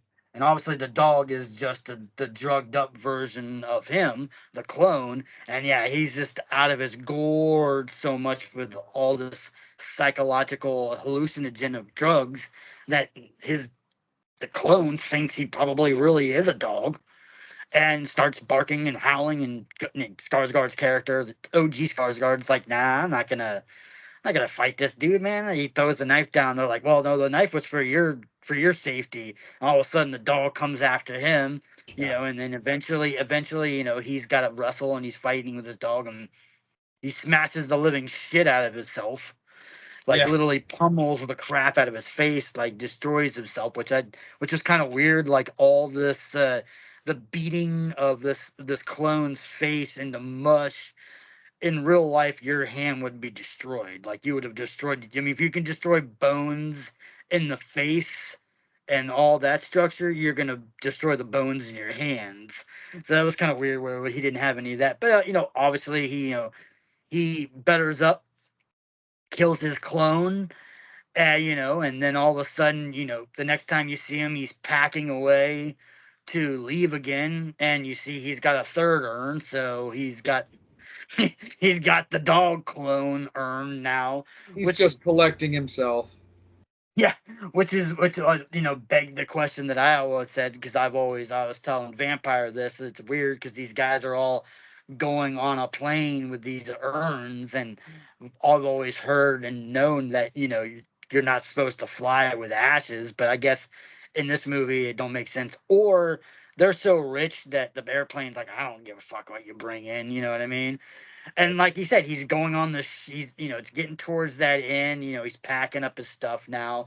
Everybody else that was involved in it, the other couples, are all packed up because it's the raining season, and nobody goes to this resort or this part of the area because it rains for so many months, like hardcore, like monsoon kind of rains. So that's kind of considered the off season of this vacation spot. And they get on the bus and they're all like, oh, what are you gonna do back in LA? Oh, I'm just gonna paint the house and do this and all. And they just act like it was like just an everyday Tuesday, that they didn't go around and just murder a whole bunch of people and do all this crazy ass shit and stuff like that. And It's so weird. It's like such a, they're just like, like they, snapped their fingers and went back, and just tells you how like crazy, rich people can really be. And these people who are, you see these kind of movies like this where it's like, whether it's like, survival of the game with Ice, with Ice T and all that, where it's just a bunch of rich guys wanting to hunt people, and or The Hunt and those kind of movies where it's like, or Hostel a little bit like that too, where it's just a bunch of rich people that have a lot of money that want to spend a lot of money to kill people. And that's kind of like what this movie was. It was just like Yeah. a bunch of rich people. They just happened to, this couple just happened to, get, have an accident happen, and they found out, oh, we can spend a shit ton of money and make these clones. And then once they found out that, they're like, well, shit, yeah, now we can just do whatever the hell we want to now. Right. And so as we get to the obituaries and as we get to how we rank this on the kill chart, the one thing that was also kind of cool that we hadn't really gone over, that's just kind of like a fun little tidbit, is when Alex and Mia and all of them are on their like, their fun little rampage thing, they've got these like personality masks that they're wearing to like do these different crimes that are very kind of like a la like Slipknot meets like Mushroom Head meets like Motograder kind of a thing. And it's just kind of weird because they're like really like twisted. Like they show them at the very beginning of the movie, and at first I'm looking at it going like, man, what's up with these people's like fucked up faces? And then the host of the resort says like, no, you're able to purchase these masks from our gift shop, and they like work towards your different like sensibilities and your different like personalities. So pick up a mask if you want. And then they get reinvented into part of the storyline as they're going out and committing all this like these like heinous acts and stuff like that. But it just kind of shows the different like warped personalities. Yeah. I always joked around about that too. It's like, whoa, Slipknot's playing this resort, and you're like, oh wait, that's not them. But I guess it was like, like kind of like, part of the culture and stuff like that. When they bring on the rainy season, it's these weird, distorted, facial, crazy shit. But yeah, it's like, it's such a crazy movie. And like I said, it was just one of those ones that like by the time you got done watching it, just like most, like I said, just like most Cronenberger movies, you're like, what the fuck just happened? And what the hell did I watch? And wait, did I like this? You're like, oh shit, I did like this.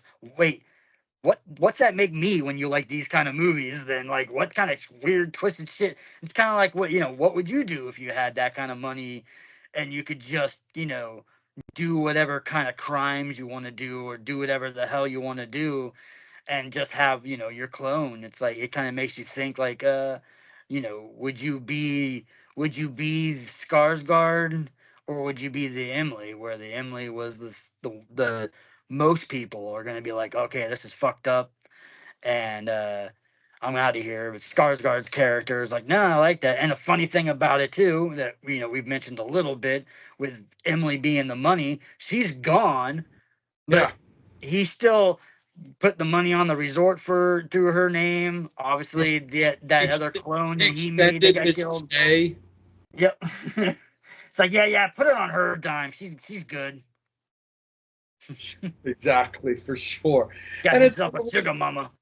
yeah, and it's one of those things where like there is still possible once they do leave and he gets back to quote unquote normal life that they might be able to like have a good he might get that second book, but there's that one scene where they're basically just exposing the shit out of what a horrible writer he is. It's almost like when they were making fun of Brian and Family Guy.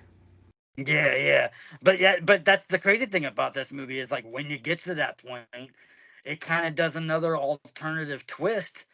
And instead of going home back to Emily, he decides to just go and chill in the resort, and he's just laying there during the monsoon season. So it makes you kind of think, though, did he stay because he's fucked up and he's trying to figure out what he's gonna do or something like that, or did he stay because he's a clone and doesn't Right. want to go back into real society? So yeah, it's kind of at the very end of the movie, you don't fully know whether or not Skarsgård's character, in my opinion, I think that the first time that they did the clone, I think that was Skarsgård original, and I think if where he kind of got into this weird cult and this people and they liked him and he started getting into that stuff.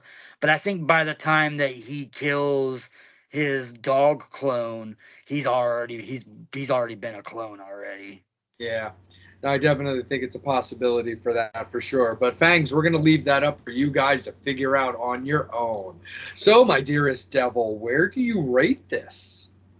I mean, for me, like I said, I give points for originality. There is 100%. no movie there's not anything close to this kind of a movie that ever been done. And it's, anything, like I said, any it's done by any of the Cronenberg family is gonna get automatic points for me because, like you said, you're going for a wicked ride. I love the fact that this is in the height of Mia Goth's like extent of being a huge actress. So I think that she's on her way to like being huge. I like the fact that, Alex Skarsgård, you know, is not afraid to do weird shit like this and kind of like venture into other movies that maybe not be quote unquote, Hollywood normal movies. Right. So, like I said, yeah. So, because he got his brother, the Skarsgård family are huge, and the brother obviously with the, Pennywise the clown, It remake, and now he's going to be in the new Crow movie. So, obviously the Skarsgårds of, are kind of the Arquettes or the Baldwins of this generation, maybe. Yeah. But but like I said, overall, like I said, it's a good movie. Like I said, I watched it when it first came out and I liked it.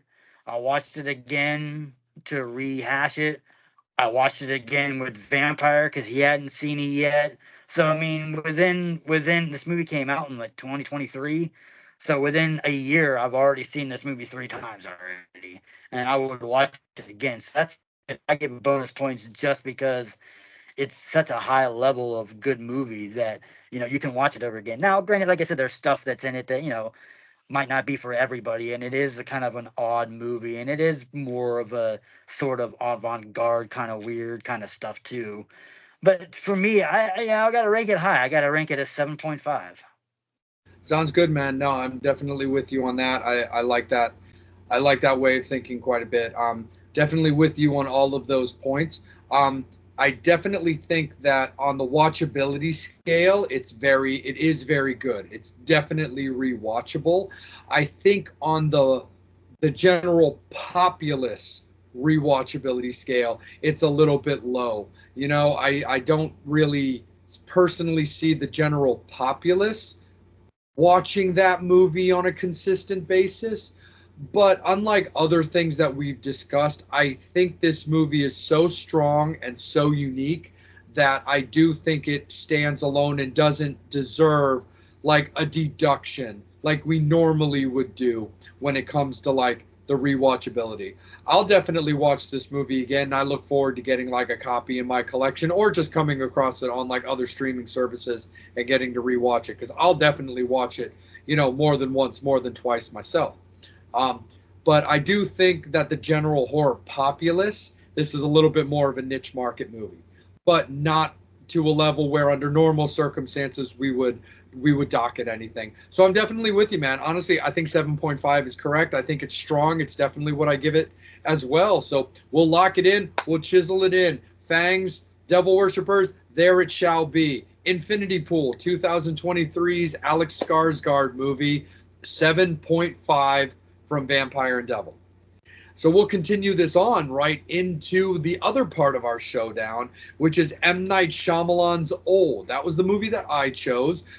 You and I actually saw it together a few years ago in the theaters, and I still think it's as strong now as it was then. I think it's very, very cool. So basically the gist of this is very similar to the beginning of Infinity Pool. It clearly takes place in a resort with a couple that are on vacation and have this package that's involved with their stay that them and other resorters can partake in, that it allows them to take you to a like special secluded beach to like relax, decompress, where you're like away from everybody else, where you're away from the commoners, and you get this really extra special experience.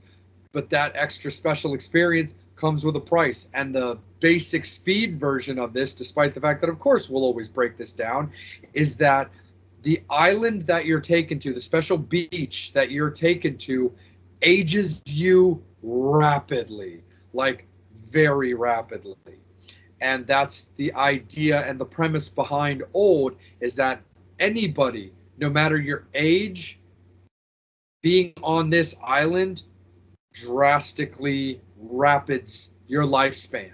It's kind of that Benjamin Button type thing, but honestly, like in reverse, where you're not getting younger, you're absolutely getting older, and you're getting older fast. Yeah. I mean, like you said, started off like you said, it's an M Night movie, and I know he's not the most popular guy in the horror industry and the horror fans, but I always say, give you one of these, one of the one salutes, because I'm a huge M Night Shyamalan Ding Dong, that's what I call him, fan, and and like I said, and the crazy thing about it, I'll just speak on it very briefly with the M Night movies, is Yeah. that like the ones like this, I love these kind of movies. The ones that most people are the ones that shit on with M Night movies are the ones I tend to usually like more. Everybody's all about the main M Night movie with I see dead people. There's nothing wrong with that movie. I like that movie, but to me, I don't think that's his strongest movie, and that's the only movie everybody gives major praise to versus some of the other movies that he always does. And like this movie, you're gonna get twists because every M Night has a twist. M Night is gonna be in the movie somewhere, and he was. He was the concierge guy that drove them to the beach where Yep. it is, and then you eventually find out that he's a peeping tom sort of what happens at the beach. But yeah, like you said, these guys are all going to this beach. They have their kids, two young kids. You have the daughter that's probably around like maybe 10 to 13 or something like that. You have the boy who is probably like 7 or 8, something around that age. And, they're going and they go on this beach and they're like, constantly like, I'm hungry. And they have they go on this other beach and there's another little girl that's super, super young that another couple have brought with them. And they're always complaining about being hungry all the time because, like you said, in this island they grow. And it's so cool because in this movie, how everybody ages. You have the actors that are playing the adults, of course they're aging, but they're aging slower because you don't see it, not really slower, but it's not as drastic of a change because when you're in your 30s or your 40s, you don't really notice the years that go by, other than when they start getting super old and they start getting wrinkly or Yeah. any of that kind of stuff like that. Where these kids, their bodies are growing so much, and that's what's cool about this movie is you got Yeah. like theoretically like 4 actors or 3 or 4 actors that play each of the kids because as they grow up obviously they're getting bigger, and that's when they start noticing, okay, something's wrong with this island. And they're like, why, what do you mean? And like, well, yeah, the where's my son at, where's my daughter at? And they're like, this is us. And they're like, nah, my kid is like a little, like you're a grown adult almost. Yeah. Like you go the daughter who like it's like, yeah, my daughter's like 7 years old. You're like 15, and then all of a Yeah, sudden you're 21 over like 6 hours. yeah. Yeah, it's crazy. Like he was even, just the bathing suits getting a little bit small, tighter and stuff like that. She's like, oh crap. Luckily, the mom supposedly had a second baby suit with her. I don't understand why a woman you would bring 2 bathing suits, but I'm not a woman, so I have no idea. Maybe, maybe she did. But in this case, it's probably a better idea because, like you said, the daughter is growing older, and just like in real life, when you grow older, she's maturing, getting taller, getting bigger, growing breasts or whatever, anything that kind of stuff like that. And yeah, it's crazy. Like even this with part of the movie, like you got the rapid growing, the dog that dies very very quickly. They find a dead body that kind of goes up, and eventually that dead body they go to check it out again, and it's bones. So the decomposition is going, and and like I said, like with the little boy's like they're questioning things and they're trying to figure out what's going on, and he's hanging out with the other little super girl, and they get kind of older and kind of start getting into what teenagers get into, and Yep. they have a little bit of extra fun, Little hanky. and little hanky panky, and all of a sudden, like, hey, mom, like, she's pregnant, and I'm like, how the hell is my little 6-year-old daughter pregnant or whatever like that, And and like it's so pregnant. yeah, like she's like full on pregnant, and that's the crazy thing about this movie. I liked it. It was like just the storyline of like this this little beach that they're going to, and like the people are trying to figure out like, well, how the hell are we gonna get off this beach? And every time they try to get anywhere remotely off this beach, whether it's swimming or through this cave, they keep having these blackouts that basically kind of bring them back onto the beach again. It's like a magnet kind of pulling them back in. Yeah, and it's crazy too because getting back a little bit to just the various characters and their various agings, it's also really unique and very well done on M's part because there's different people there who look the way they do for different reasons. So yeah, you've got the two young kids who are aging rapidly into hormones and all that kind of stuff. So it's definitely a twist, and you're kind of like, holy fuck, when you actually see this girl who was like 6 and now all of a sudden she's 16 and pregnant kind of a thing. And they don't really understand, but they're just doing what they just assume kids do and are living their life. But then you have like basically the like the wife that's like the like the glam wife. She's like the wife that's like insisting on like surgery to always look young. But as she rapidly ages, she just completely takes like almost like a hideous turn for the worst, almost kind of picture of Dorian Gray style. Yeah. Because like if you've watched anybody, frankly, and I'm not going to use any names, but if you watch any high profile person who you see over the years that has a lot of plastic surgery done to them, most of the time they don't age well and things change, things stand out. You start looking very like sick in this way or skeletony in this way or just fake and plastic in that way. And so that happens with like basically like the trophy wife character, and she's like hiding herself away in like a cave because she just can't believe how like hideous she's becoming, and she just ends up like crazy crippling style dying where she's almost like twisted into like a knot. Like it's incredibly bizarre.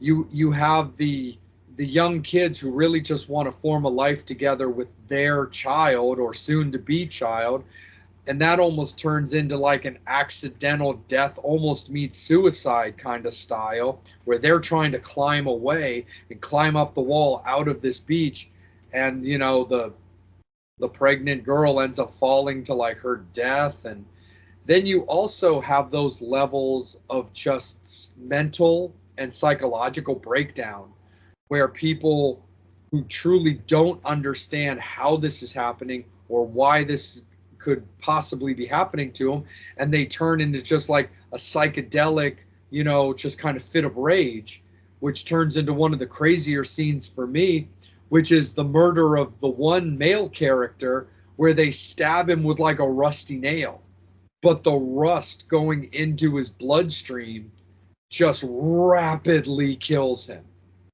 Yeah. It was so cool seeing those, like like you said, the both the mother and the father are aging.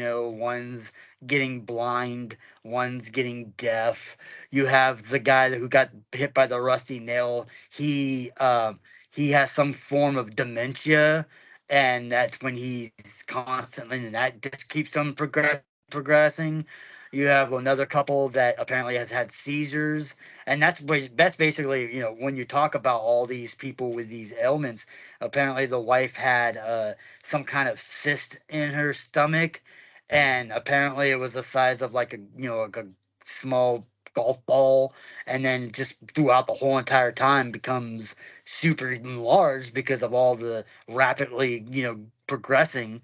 And that was a cool scene too, because they were cutting it out of her, and it was like they cut her to slice her open and then within seconds it's already healed and scarred.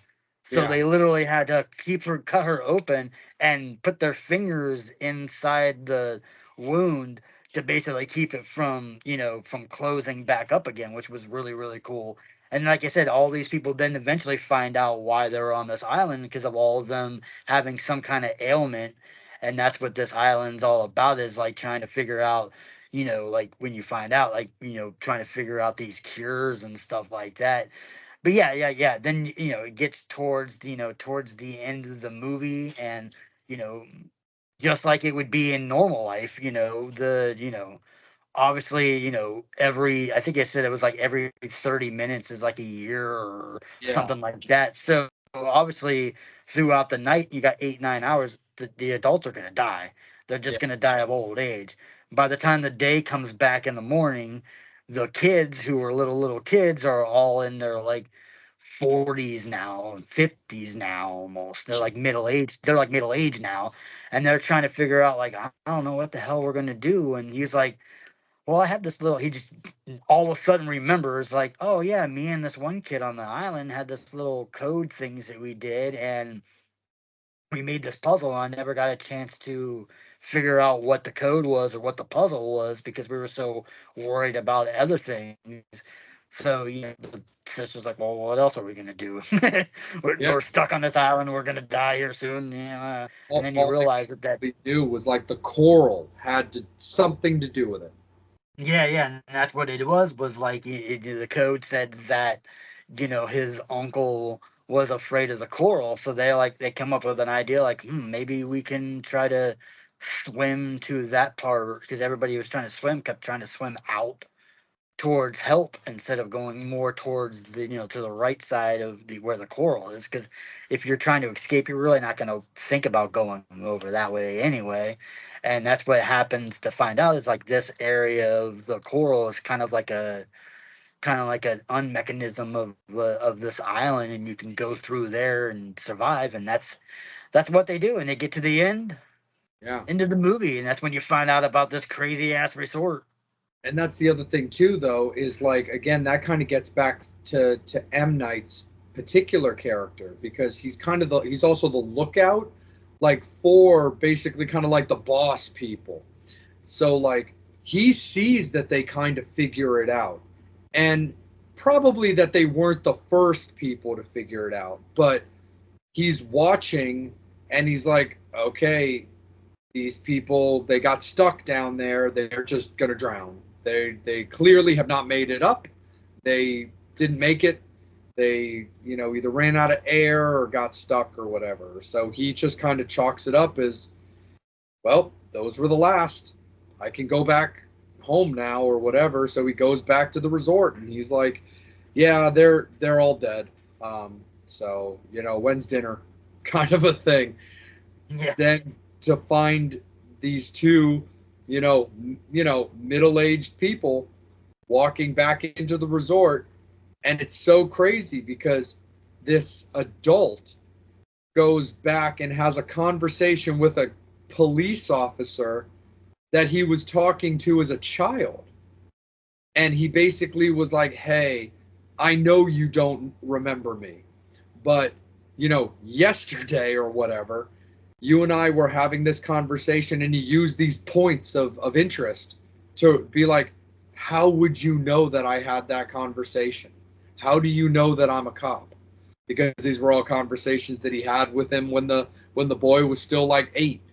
And that's what ends up getting the resort completely busted and shut down at the end of the movie, was because M. Night I guess you would say abandoned his post too soon, to make sure that the bodies didn't make it, and they did. So there was nobody to be like, stop them, kill them, and that's basically how their whole operation ended up being taken down at the end of the movie.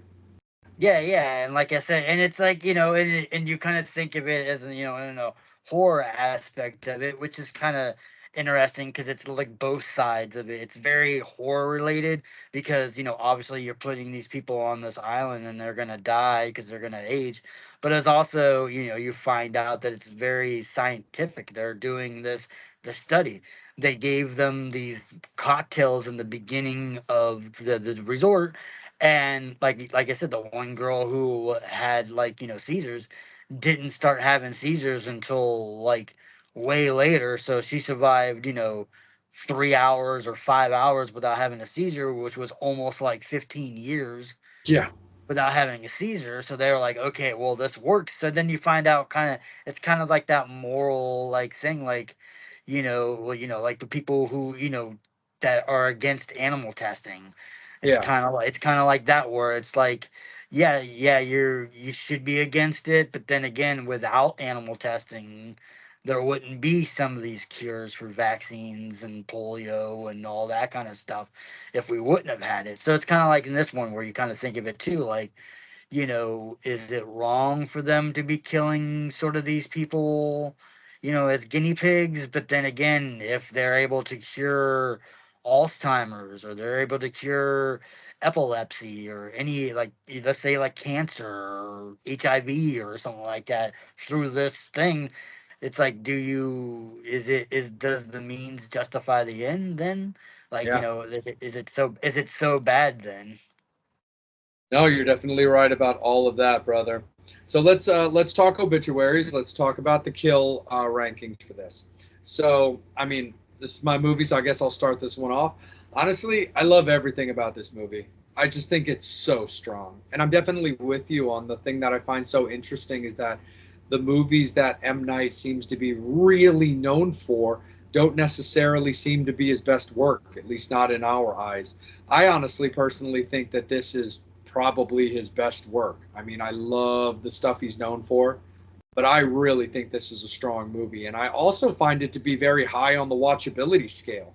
Like, I've watched this movie a few times since you and I saw it in the theaters, and I think it's incredibly strong. Again, a very unique concept, very much like Infinity Pool. Very unique. I've never seen a movie about that. Maybe casual grazing over things, various agings, stuff like that. There's different alien movies where you see people, change over time and stuff like that. There's all kinds of different stuff that deal with aging, but nothing specifically about this where it tries to focus on ailments. Can there be a cure? Rapid aging, hormones, sex, death, to a certain degree, murder, all that kind of stuff. It's definitely a very unique concept. Like Infinity Pool, there's really nothing out there that matches it or is really comparable to it. And again, I do find this to be very, very high on the watchability scale, and even to the common populace of horror fans, I still think it's very, very high on the scale. Me personally, man, I give this movie a solid 8. I really love it. Yeah. I mean, like, I agree with you. I think that, like you said, like as far as the M Night movies, it's up there on the top of the tier. Like, my favorite one that a lot of people have always talked shit down is Lady in the Water, which I love that movie. I think that it's kind of like a, people who haven't seen that movie, it was a short little story that he was telling to his kids when they Yeah. used to go to bed, that he kind of made it into. And a lot of people like don't talked a lot of shit on that movie. And like I said, he gets a bad rap with his movies. I mean, I understand you're gonna get the twist, but that's kind of his stick, and Yeah. it works. So why would you change it? So like I said, I'm completely agree with you. I think that it's a very watchable movie. I think it's one of those ones that you can watch over and over again. I do, like I said, I do agree with you that I feel that it's not as or it's more rewatchable than Infinity Pool, because Infinity Pool is a little too takes it a little bit too further in the weirdness and Yeah. craziness, where this movie is kind of like on that borderline of kind of odd, kind of kooky, but not nearly as kooky and odd as Infinity Pool.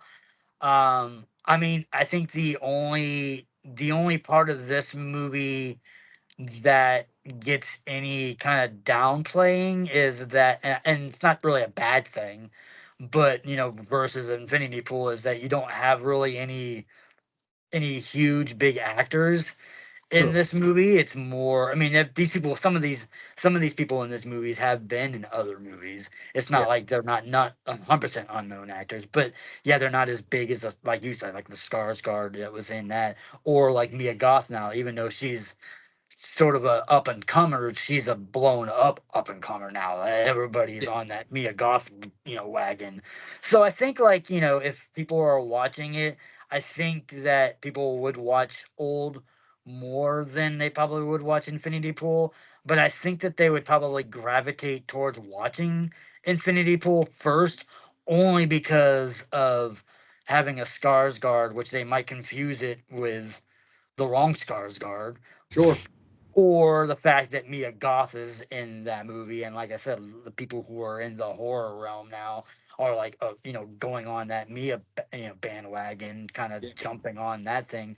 But yeah, I mean, I gotta agree with you. I'm like, I'm kind of torn, because I'm where you're at, like that 7.5 and 8, 8 realm for Yeah, this, man. for Old too. So like I said, I mean, but I would agree with you. I mean, I'm gonna go with you with 8 for Old, but only really because I think that movie, needs a little bit more love. Yeah. Because, like I said, Cronenberg is the family are very, it's a niche. You have to like a lot of Cronenberg, especially his father stuff.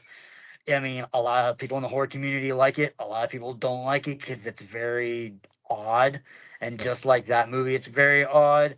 Like I said, obviously people are going to gravitate a little bit more towards Infinity Pool only because of the name. But then I think that most horror fans might not finish it just because of how Yeah. weird and crazy it is. Where Old, even though it doesn't have that, you know, star, quality as far as like the big actor names, it's going to draw you in. And it does have that name, that M. Night, and some people might not just watch it just because, they fall on that bandwagon of hating on M. Night movies, which I always tell everybody, don't listen to what people say about M. Night.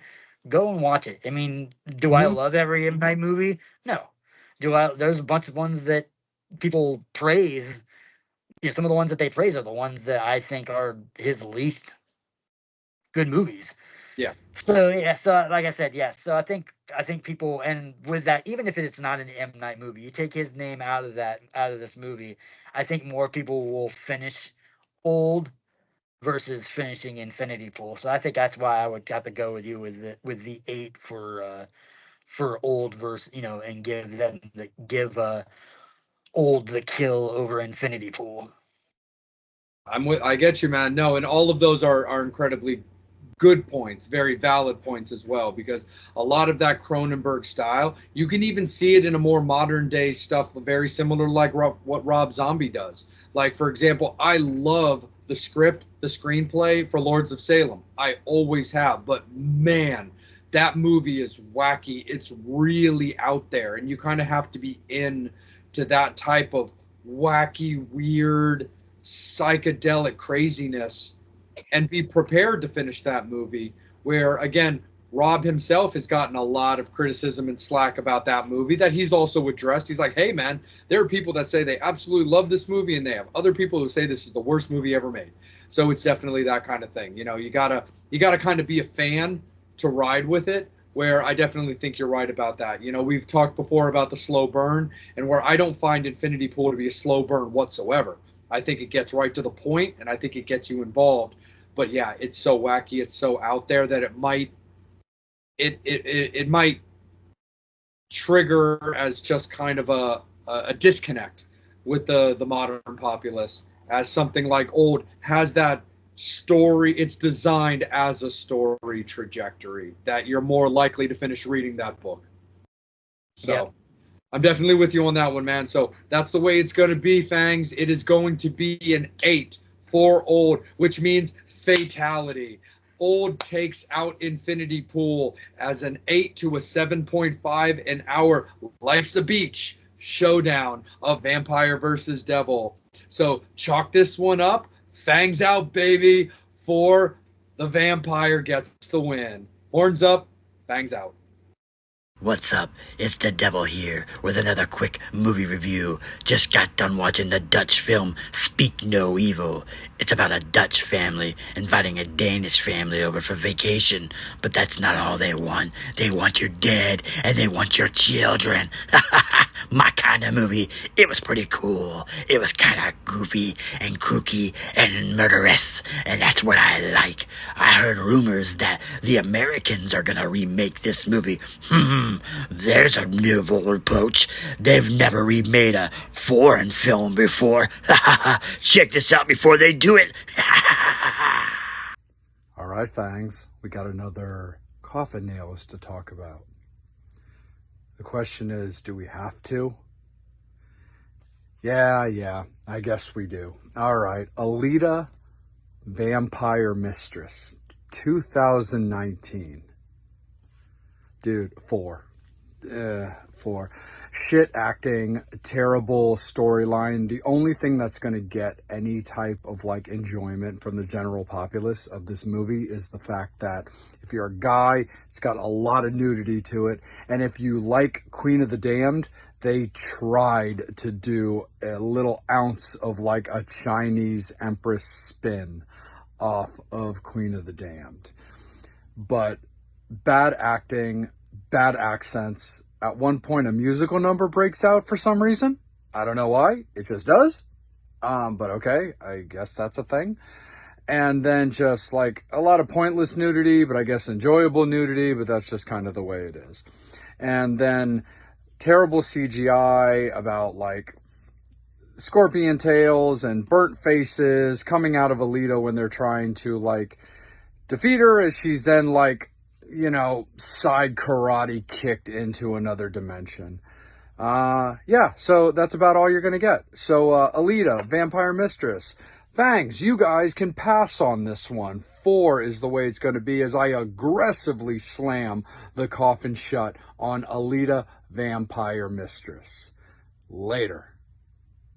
It is time to honor those who have died in the month of July. This time, we honor these 3. James Caan from the Misery movie. Fred Gwynn, you may know him as Herman Munster, but was also in Pet Sematary. And we also honor Paul Reubens, a.k.a. Pee-wee Herman. Without these 3, life would not be nearly as good for all you ghouls and fiends out there. So let's light the candle and honor these 3. Lost but never forgotten.